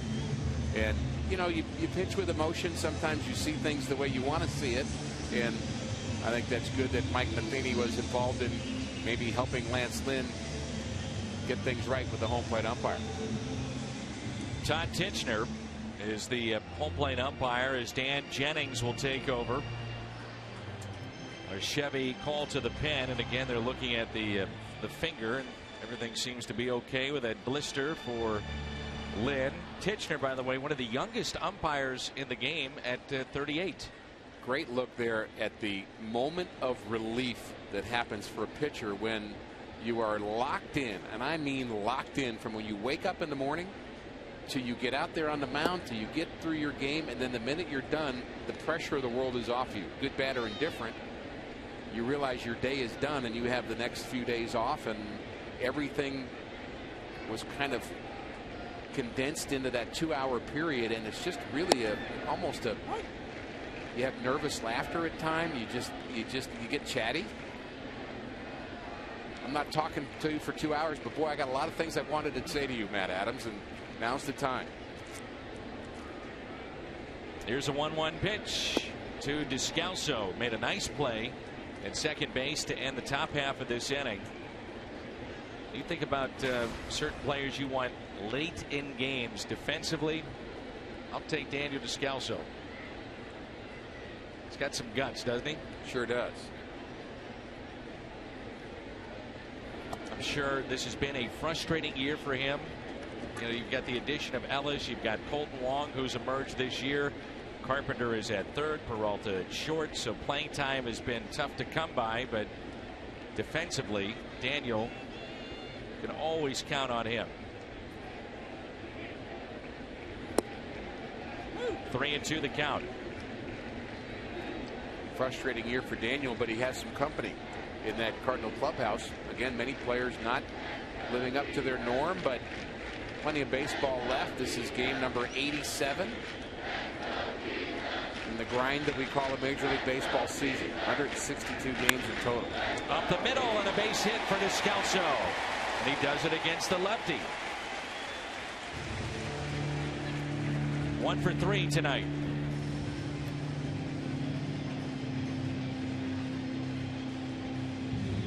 Shane Robinson will be the pinch hitter for Sam Freeman. A look at the Mazda game summary here on the 4th of July in St. Louis. 3-0. Cardinals lead it. Home half of the 7th. Eovaldi, the hard-throwing right-hander, 6 innings, 6 hits, 3 earned. Stanton is hitless. Lynn 6 2/3. Molina 2 for 2 with an RBI and a run scored.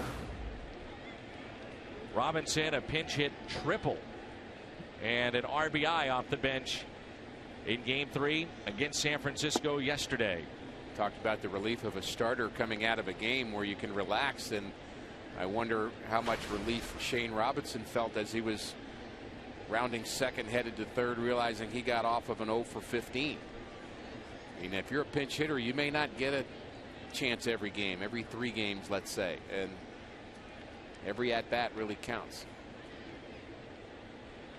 The Mazda game summary gives you the stats and what has taken place in this game. However, if you're just joining us, 2 plays in right last inning that more than likely should have been made by Stanton dropped, and it was a pair of doubles that led to 2 runs.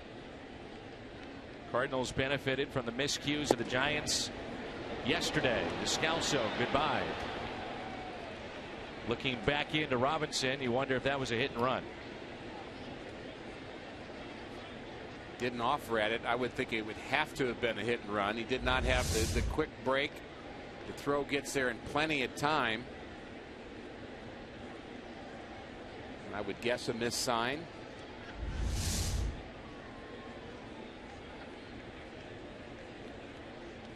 One out to 2-0. Grounder to second, handled by Solano. I mentioned earlier how some of the proposed trades got away from the Astros, some really big names, and one of those that was brought up was Giancarlo Stanton, which then leads me to this question for you. If your name has been involved with that, How frustrated are you as a player? Bo Porter, the manager of the Astros, came out and said, well, take it another way. Maybe teams want you. You're wanted.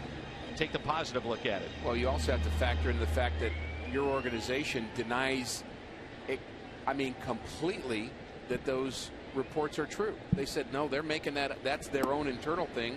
We're not talking about trading. So what's really true? What do you really believe? And honestly, if you're a general manager, you're going to listen to any trade. Why not? Yeah, there's a price for everybody. You say, well, I wouldn't want to trade. What Cardinal wouldn't you want to trade? You wouldn't want to trade Adam Wainwright. But if somebody offered you Miguel Cabrera, Scherzer, Verlander, 3 or 4 other guys, okay, I'm listening. I'll take some cash along with that too. Maybe a bag of balls.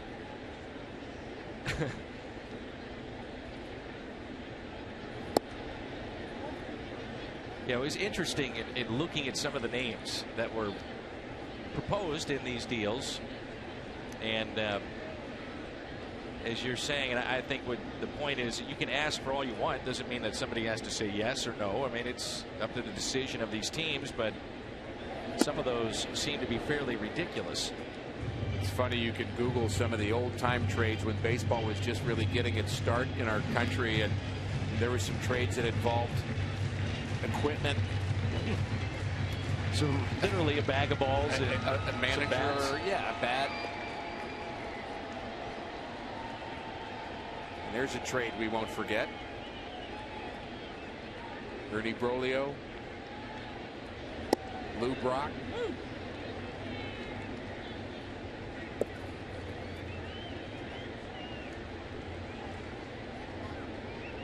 50 years ago last month. Brock for Broglio.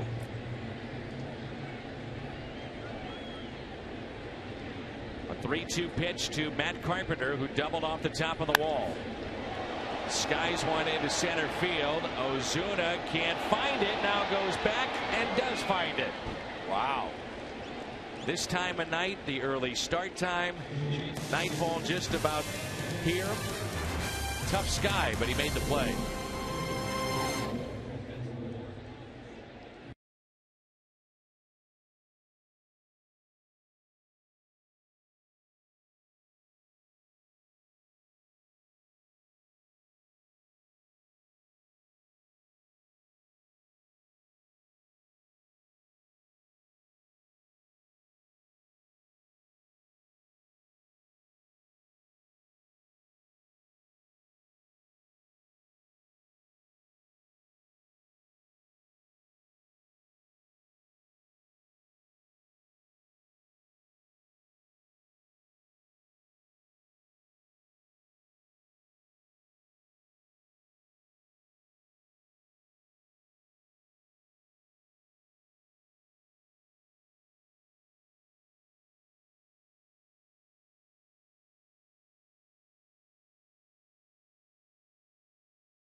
The street to Ballpark Village, Fox Sports Midwest Live, and Pat Paris standing by with a Bommarito sports update. Happy 4th, Pat.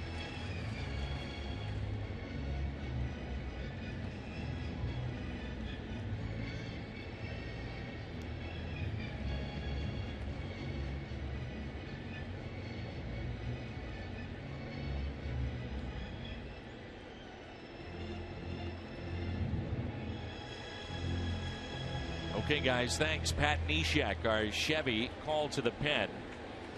Remarkable numbers this year. 32 strikeouts, 4 walks, the .82 ERA. And he's become one of the top setup men in the game of baseball.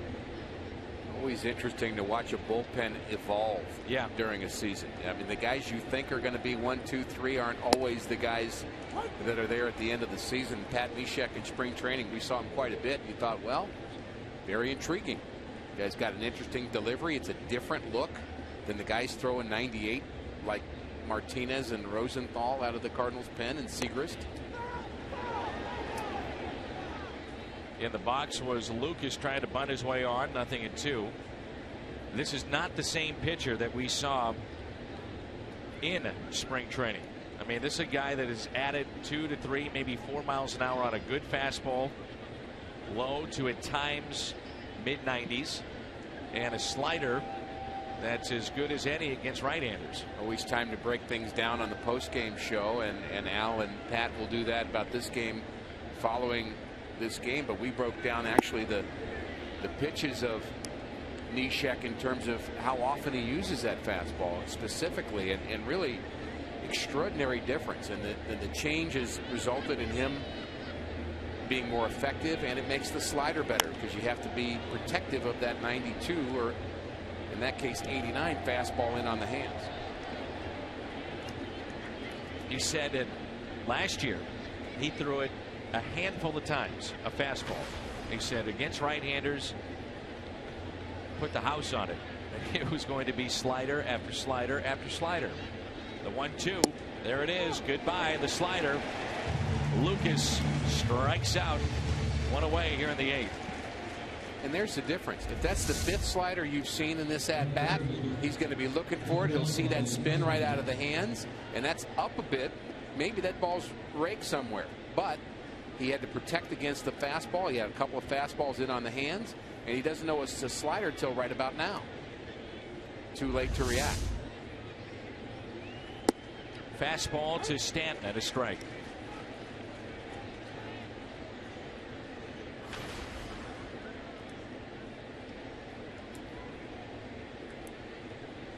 Here's the 0-1. Ground ball. Carpenter. 2 down. This copyrighted telecast is presented by the authority of the Cardinals, may not be reproduced or retransmitted in any form, and the accounts and descriptions of this game may not be disseminated without the express written consent of the Cardinals. Ricky was back on, and I remember it, June 10th, we were in Tampa Bay, Mike Matheny's office, and I just was trying to get a gauge of what Mike was thinking at that time with the All-Star game, and I said, how far-fetched is it that Pat Neshek is getting a look? I realize that you look at closers primarily when you're talking relievers in the All-Star game. However, Pat Neshek, his numbers, compare them to anybody in the game. I remember that day. Top notch. I remember that day too, the 10th of June, because on the 9th of June was the day that you signed on to be Pat Neshek's agent. Yeah. So it naturally followed that you were politicking in Mike Matheny's office the next day. But I think you've got a point. Well, part of the deal was if he made an All-Star, you get a bonus. Showing. Yeah, I mean, it's a big bonus too. I mean, really big. I mean, look at the All-Star doing what he's doing here. Beats him to the bag. Adams ranging far to his right. That's one he'd like to have back, because that should be out number 3. Not hit very hard. And oops, that little hesitation, just enough. Not sure, though, being his agent, I blame him, because that's a ground ball routine to the second baseman. However, there was a little bit of a shift. I believe you've heard me tell the story of Jim Thome calling me to the back of the bus as a minor league player and asking me to be his agent. And I said no. Right. And now you're here on the 4th of July with me. And that's, yep, that's the rest of the story. This is your plight. I'd be on a yacht somewhere in the Riviera, enjoying life, and instead you're with me, watching you on MLB.com or something. And oh no, you wouldn't be watching. Not a chance. What were you thinking? Jim Thome He said, I can't trust anybody. I need to get an agent. Would you do it? And he was sitting about 380 in Double-A.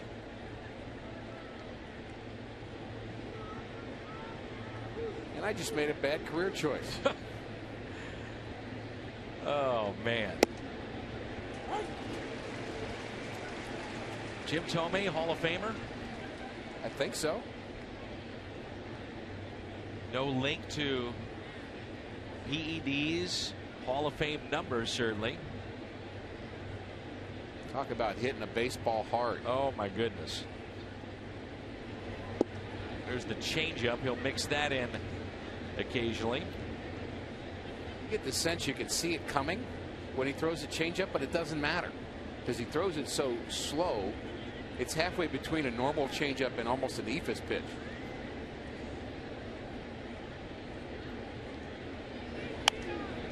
And that's out of play. For those that don't know what that pitch is, I can't think of anybody in baseball that throws that now. Just that literally lobs the ball. Bob Tewksbury is the last one I remember that would do that regularly. Remember when he did that to Mark McGwire?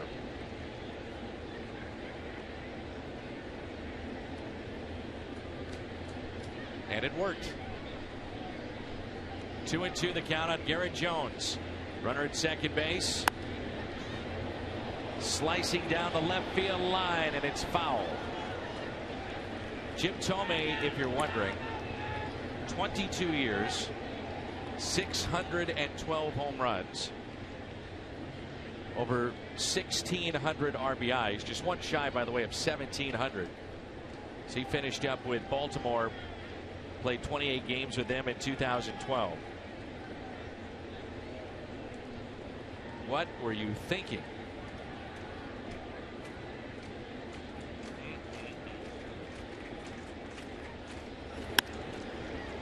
Single into center field.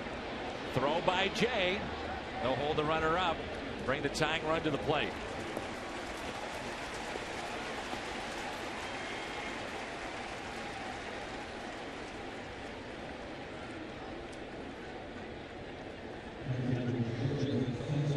Saltalamacchia has 8 home runs this year.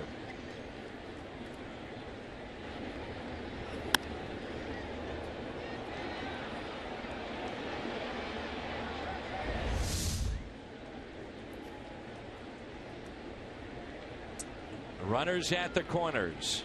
The tying run at the plate. This inning was extended. The shift, the ball that was a ground ball that Neshek had the late break to, and the single to center. Now Saltalamacchia. So a few frustrating things in this inning already for Pat Neshek. The ground ball, the wild pitch, the fisted base hit to center. Still haven't given up a run yet, but he's got to find a way to regroup right here, get the positive energy going again, and make a pitch against the left-hander. And that's fouled back. It's this side of the plate that he's had the power numbers with 6 home runs, 2 from the other side of the plate. And Neshek has him in the hole, 0-2, and this crowd will come alive.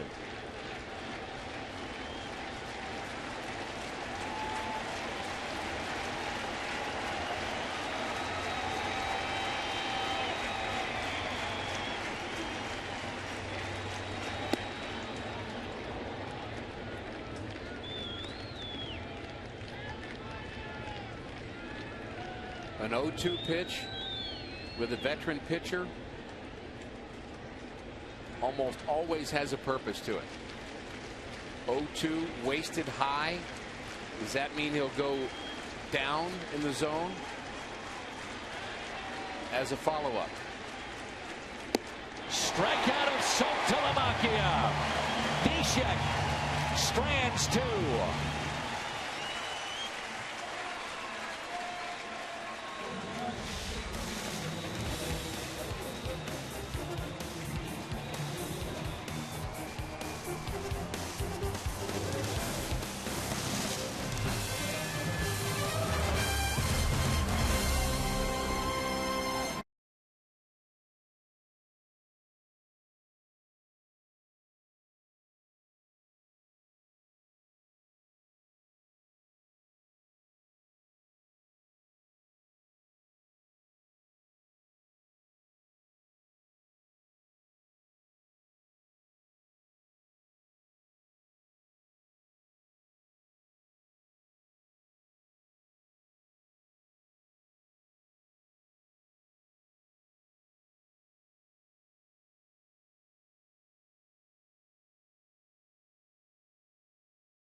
Gunnery Sergeant Hugh Tyson, serving with the 215 Afghan Army Advisor Team here in Camp Shorbak, Afghanistan. I'd like to give a shout out to the St. Louis Cardinals, my favorite team. I hope they have a great season, and I wish them the best. Go Birds! Sergeant, thank you, and thank you to everyone serving in our armed forces, all the men and women. And happy 4th of July.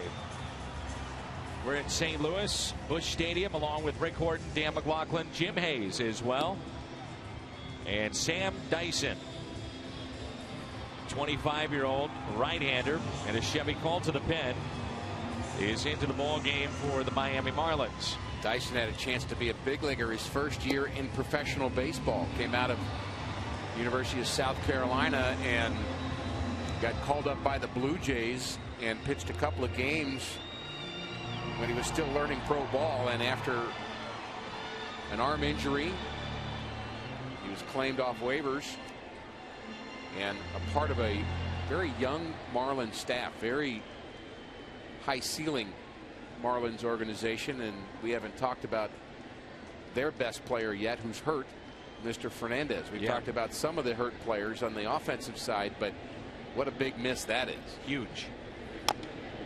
As Holiday chops it foul, underway here in the home half of the 8th.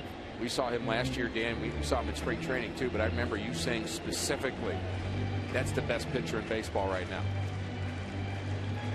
Highest average against Miami. Matt Holliday at 349.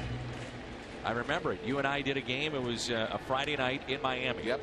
And I think he struck out either 12 or 13. And we got done with that. And you're right. I said that's undoubtedly the best that we've seen this year. I can't imagine anybody being any better. By the way, we also saw Matt Harvey on that same trip, and he was outstanding too. And he also has gone down to Tommy John surgery. But those two, I thought, clearly were the best the Cardinals faced a year ago. 1-2 on Holiday. Looking at the scoreboard, Cincinnati leading Milwaukee with a score of 4-2. If the Cardinals hold on here, Cincinnati beats a Milwaukee club that, by the way, is 10 games above 500 on the road. They have played very good baseball away from Miller Park. The Cardinals could be 4 games out. Start to play tomorrow as Holiday strikes out.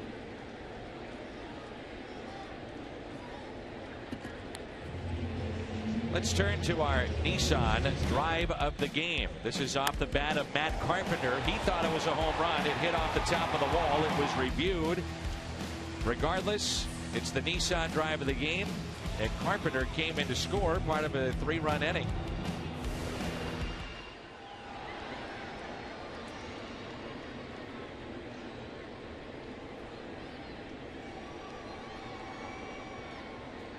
Don't look now. Here come the Pirates.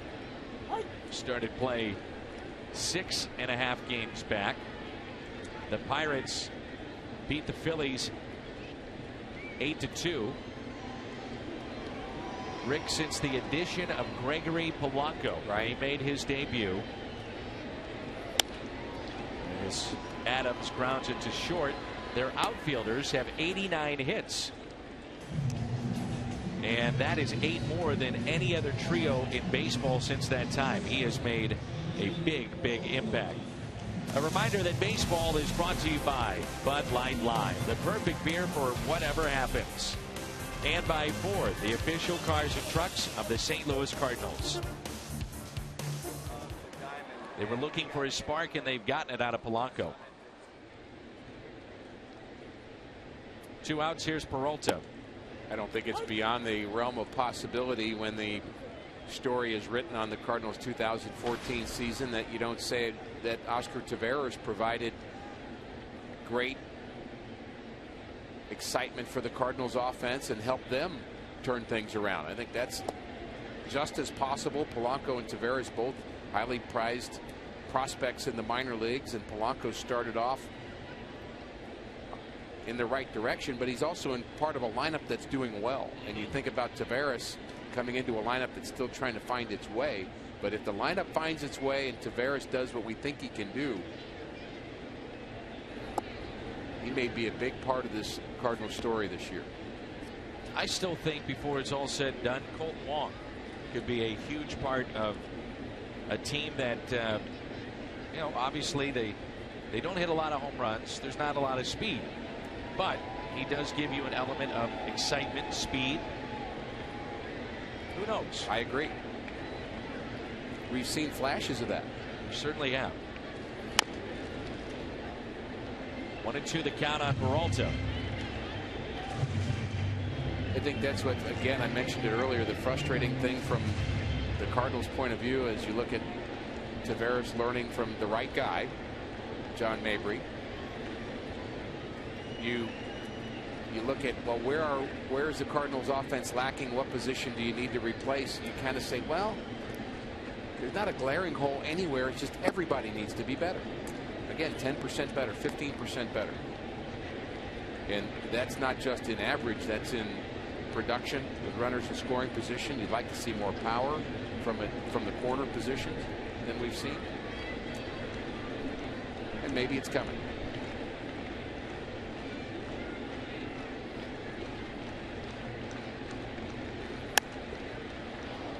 Out of play.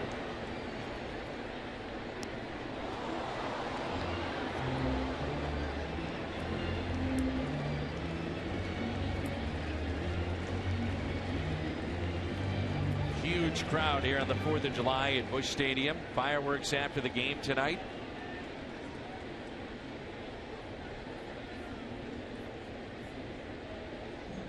And a 2-2 on its way. Good at bat here by Peralta. Rosenthal has been getting loose in the pen. The bottom of the lineup due up for Miami, looking ahead to the 9th inning.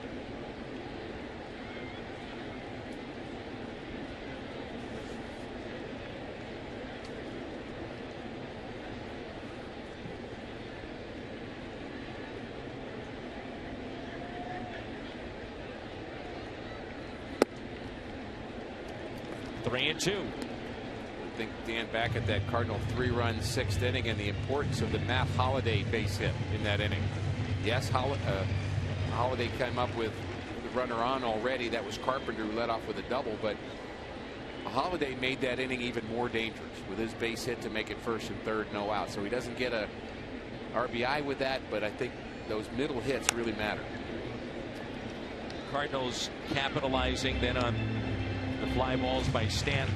Not to harp on it, but it's been a factor in this game. 2 balls that could have been caught that were not, led to 2 runs. You go back to the top of this inning. The ground ball to second base should have been the 3rd out. Turns into an extended inning. Then a wild pitch. Marlins, though, don't capitalize. So Neshek gets some bad breaks, but closes the door anyway. And the Marlins weren't able to do that in that 3-run 6th. And there's some more relief. Until tomorrow. And then you get nervous again. Right. I don't say nervous, not the right word, focused. The 3-2. Peralta hits it sharply to 3rd. Nice play. Casey McGee to his left. And we head to the 9th. 7 hits aside. 3-run lead for St. Louis. Rosenthal coming on when we come back.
is Trevor Rosenthal. He can move into second with a save here and tie Kenley Jansen, Craig Kimbrell with 26, and then K-Rod 27 for Milwaukee. It's our Chevy call to the pen, Trevor Rosenthal. And the numbers getting better for him. Saves versus save opportunities. The ERA under 3.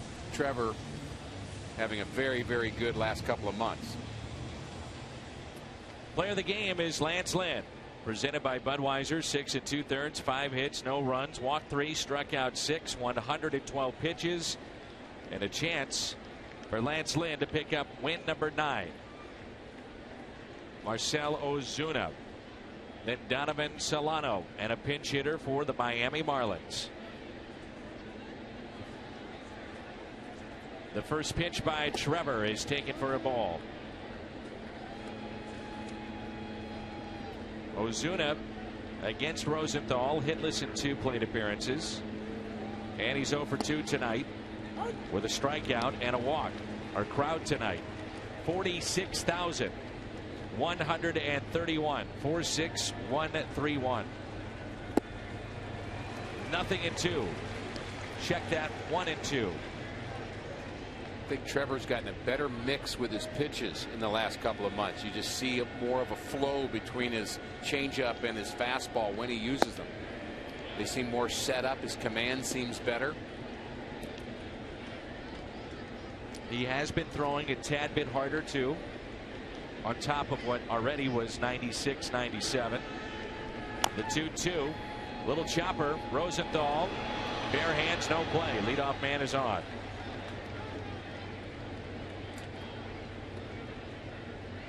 So an infield hit for Marcell Ozuna. Frustrating for a pitcher. You jam a guy, he doesn't hit it very hard, so you have to make a spectacular play just to get him because he runs well. And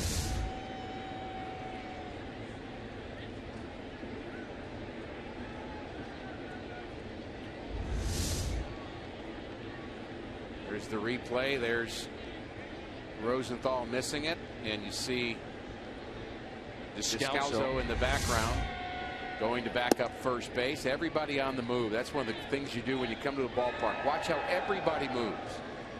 Your eyes are always drawn to the ball, pitcher, batter, but there's a lot of other things going on here in the outfield, where you position.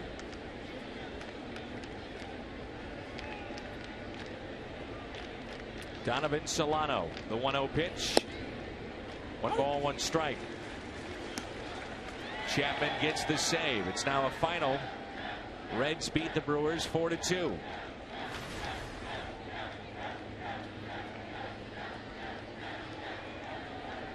Reed Johnson at the on-deck circle.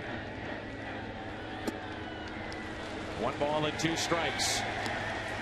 I don't know if I would fool with anything other than the fastball here on Solano. Yeah, that was a tardy swing right there. He's going to have to dial it up a bit.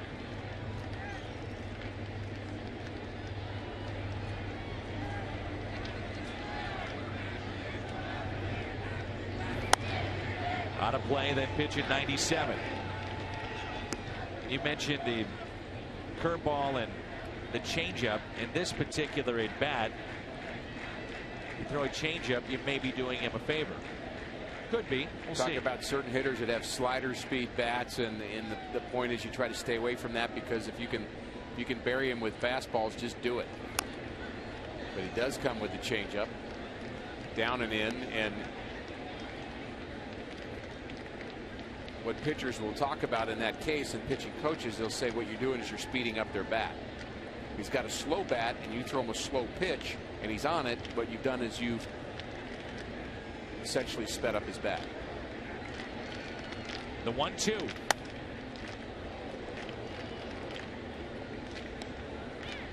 We say it all the time, though. The more pitches you see, the more dialed in. No matter if it's a pitcher that's late on a fastball early in a count, but the more dialed in they get.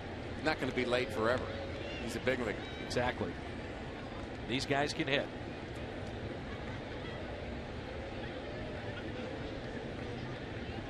Here's a 1-2 and a base hit into center field on the fastball. He did dial it up.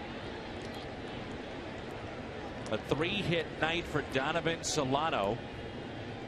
And now the tying run comes to the plate. This one down in the zone. Tried to get it in a little bit more. Maybe got too much of the plate. You can tell very little spin on that baseball off the bat. That means he hit it right on the nose. Getting some great looks with our cameras today.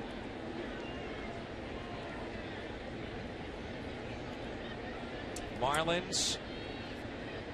It's been just an outrageous number of extra inning games that they have had and that they have lost. 5 or 6. Yeah. Maybe a major league record of 13 or more, and right. they lost them all. That's a different kind of pain, isn't it? It sure is. But there's losing in extra innings, and then there's losing in 12, 13, 14. You've used a bunch of pitchers, and then how that sets up the remainder of a series potentially, or the next night. Here's Reed Johnson. We saw him with the Chicago Cubs. Well, things have gotten interesting for sure here in the 9th inning.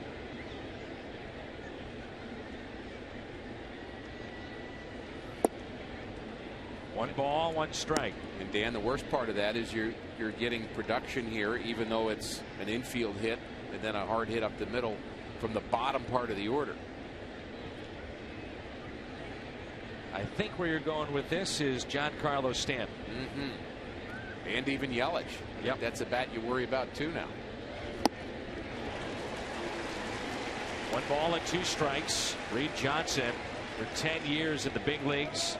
Spent time with Toronto, the Cubs, the Dodgers, then another stint with the Chicago Cubs. And last year he was with the Atlanta Braves.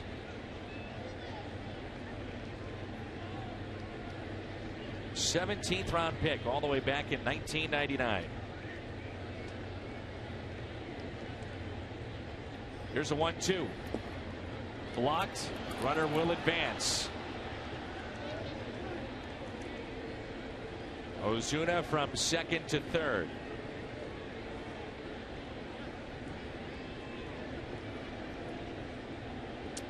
During spring training, we had Brett Butler, the third base coach of the Miami Marlins, in the middle of the game wear a headset and talk to us.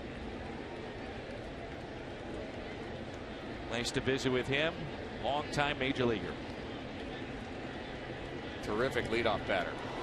Johnson hit by the pitch, bases loaded. And here we go.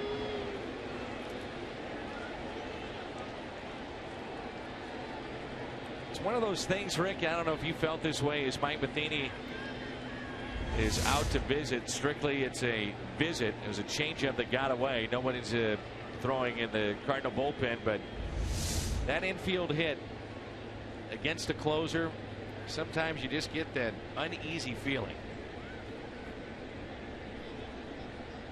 Things just seem to steamroll in this game and spiral, and sometimes they spiral after beginning with a very innocent, harmless kind of beginning, and infield hits are like that. It's just like, oh, what's going to happen next? And I know you're a baseball fan. We've seen that before. It's like, uh-oh, you just have that feeling in your gut that things could go bad here, and they have so far for Trevor Rosenthal, but he can turn that around quickly with a strikeout here. Yelich with a fly ball into left center field. On the move, John Jay. Also over, it's Holliday. He can't make the play. 1 run will score. The bases remain loaded. A sliding attempt by Holliday in left center field. Reed Johnson almost went right past the runner in front of him. Very close to doing that. Oh my goodness. There were 2 runners on second base at one time, and there's Yelich. Very good hitter in the gap. The sliding attempt by Holliday comes up empty.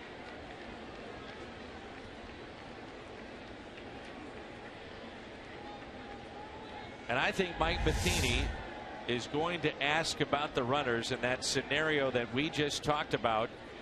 And it's also a scenario we mentioned earlier, the high home camera, which is supposed to be able to take an entire look and view of the field to see where runners are for potential plays like this. And the play we're talking about is, did a runner pass another runner? If he does that, he's out. And that, I think, is what Mike Matheny is asking our umpires to check on. And here's the play we're talking about. Solano is going back to tag up, and here comes the runner at second. Oh, look at his left foot. Now, has he touched second base yet, and does that matter? I mean, his left foot may be in front of it. Certainly from the angle of the Cardinal dugout, it looks as if he may have been in front of him. But does it count that you're in front of him if you haven't touched second base yet? It was on the second base, or the shortstop side of second base. But is he officially at second base if he has not touched second base yet? Right now, the Cardinals have a chance. If they want to get somebody up and throwing, they can do it right now. It's a golden opportunity to get somebody loose if you need to go that direction. So Johnson at that point had not touched the bag. Johnson, a heads-up play not to touch the bag, because that would become a factor with the runner coming back potentially. But this is the exact scenario we talked about earlier in the game.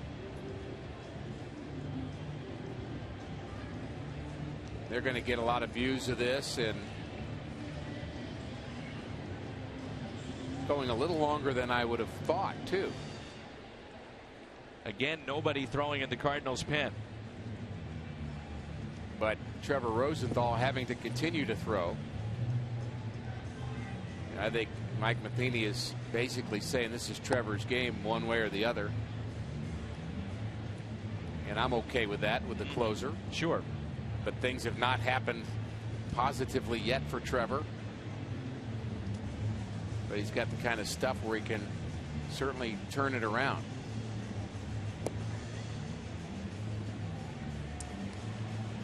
Everything stays. Ozuna scores the run to make it 3-1.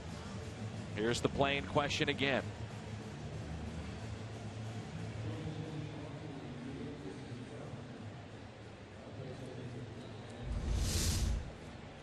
Again, I don't think Johnson is at second base till he stepped on the bag, and whether his left foot had passed him or not, I think is irrelevant. And I do think that baseball has to do a better job of informing fans of what the specific review is all about, the challenge is all about. And I think we talk to fans all the time, Dan, that leave the game and say, what happened? What was that? I think there ought to be a written explanation on the scoreboard after a challenge explaining what it was and what the ruling was. Ed Lucas, 0-2. The man on deck is Stanton. And if there's anybody that wants to come up against Rosenthal, it is Stanton, who had a tough night thus far in right field. The 0-2 goodbye. He just blew it right by him. Well, you want power against power? I can't think of any other place in Major League Baseball tonight that's got a scenario like this, with a guy that could knock it literally out of the stadium and another guy that throws triple digits with the game on the line. You want drama? You've got it. Bases loaded, 1 out. Stanton, who has had a tough night in the field, could atone for all that. He wanted to raise the right arm, didn't he? Sure did. Stanton, if you're wondering, is grounded into 7 double plays. The leader in home runs and RBIs. Did not go. 2 balls, no strikes, and watch out.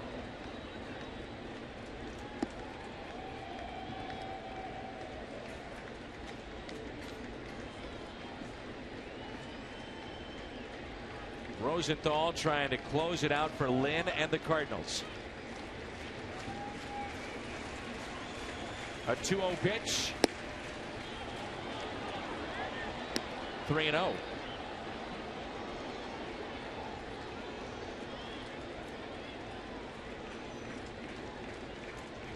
3-0. You would think that he's got the green light. It'd have to be the perfect pitch, though.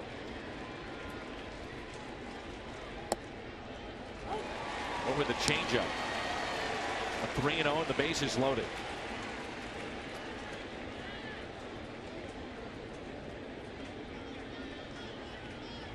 Rosenthal would love a double play. The 3-1 pitch. Make it now 3-2. Bases loaded. Full count. Rosenthal. Stanton with the game on the line. Here it comes. Missed on the outside corner. A walk and RBI. It's now 3-2.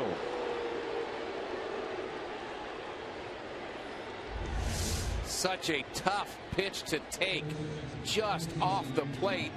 The call was right. And now Rosenthal has no place to put Casey McGee with the tying run at third base. Reed Johnson at third. Yelich, good speed. He's at second base. Stanton at first. You think about the potential go-ahead run at the good speed of Yelich in scoring position.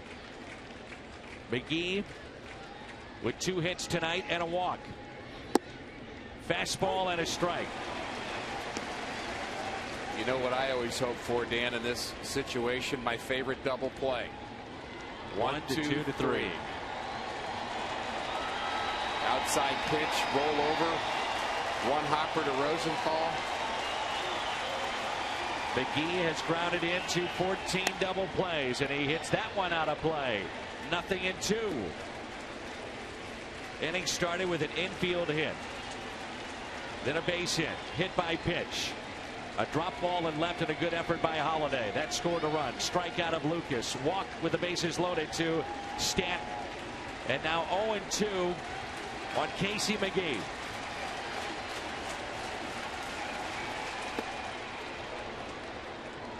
That's the changeup that got away on Reed Johnson and hit him.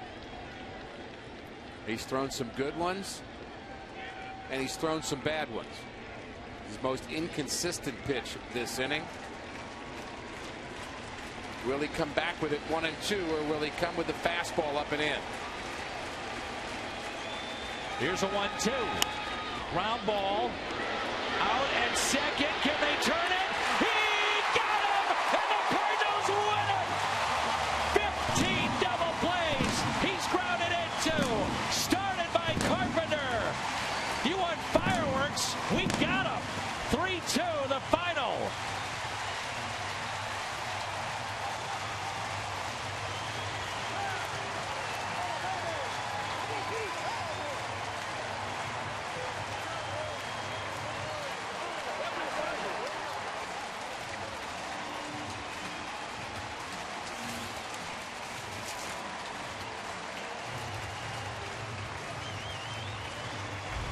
What an ending. He rolls it over to Carpenter, and how about this turn by Descalso and the strong arm, and he did indeed get him at first base. The big stretch by Big City and a Cardinal victory. Wow, that was fun. And let the fireworks begin. Woo. What a win. Lynn picks up the win. The Cardinals pick up a win. Great turn by Descalso, as you mentioned, Rick. 15 double plays off the bat of McGee. Man, oh man, what a finish here on the 4th of July. 3 straight wins for the Cardinals. Here's the photo finish. Back of the glove, foot on the bag. Lance Lynn picks up his 9th victory and save number 26 for Rosenthal, but it wasn't very easy for him.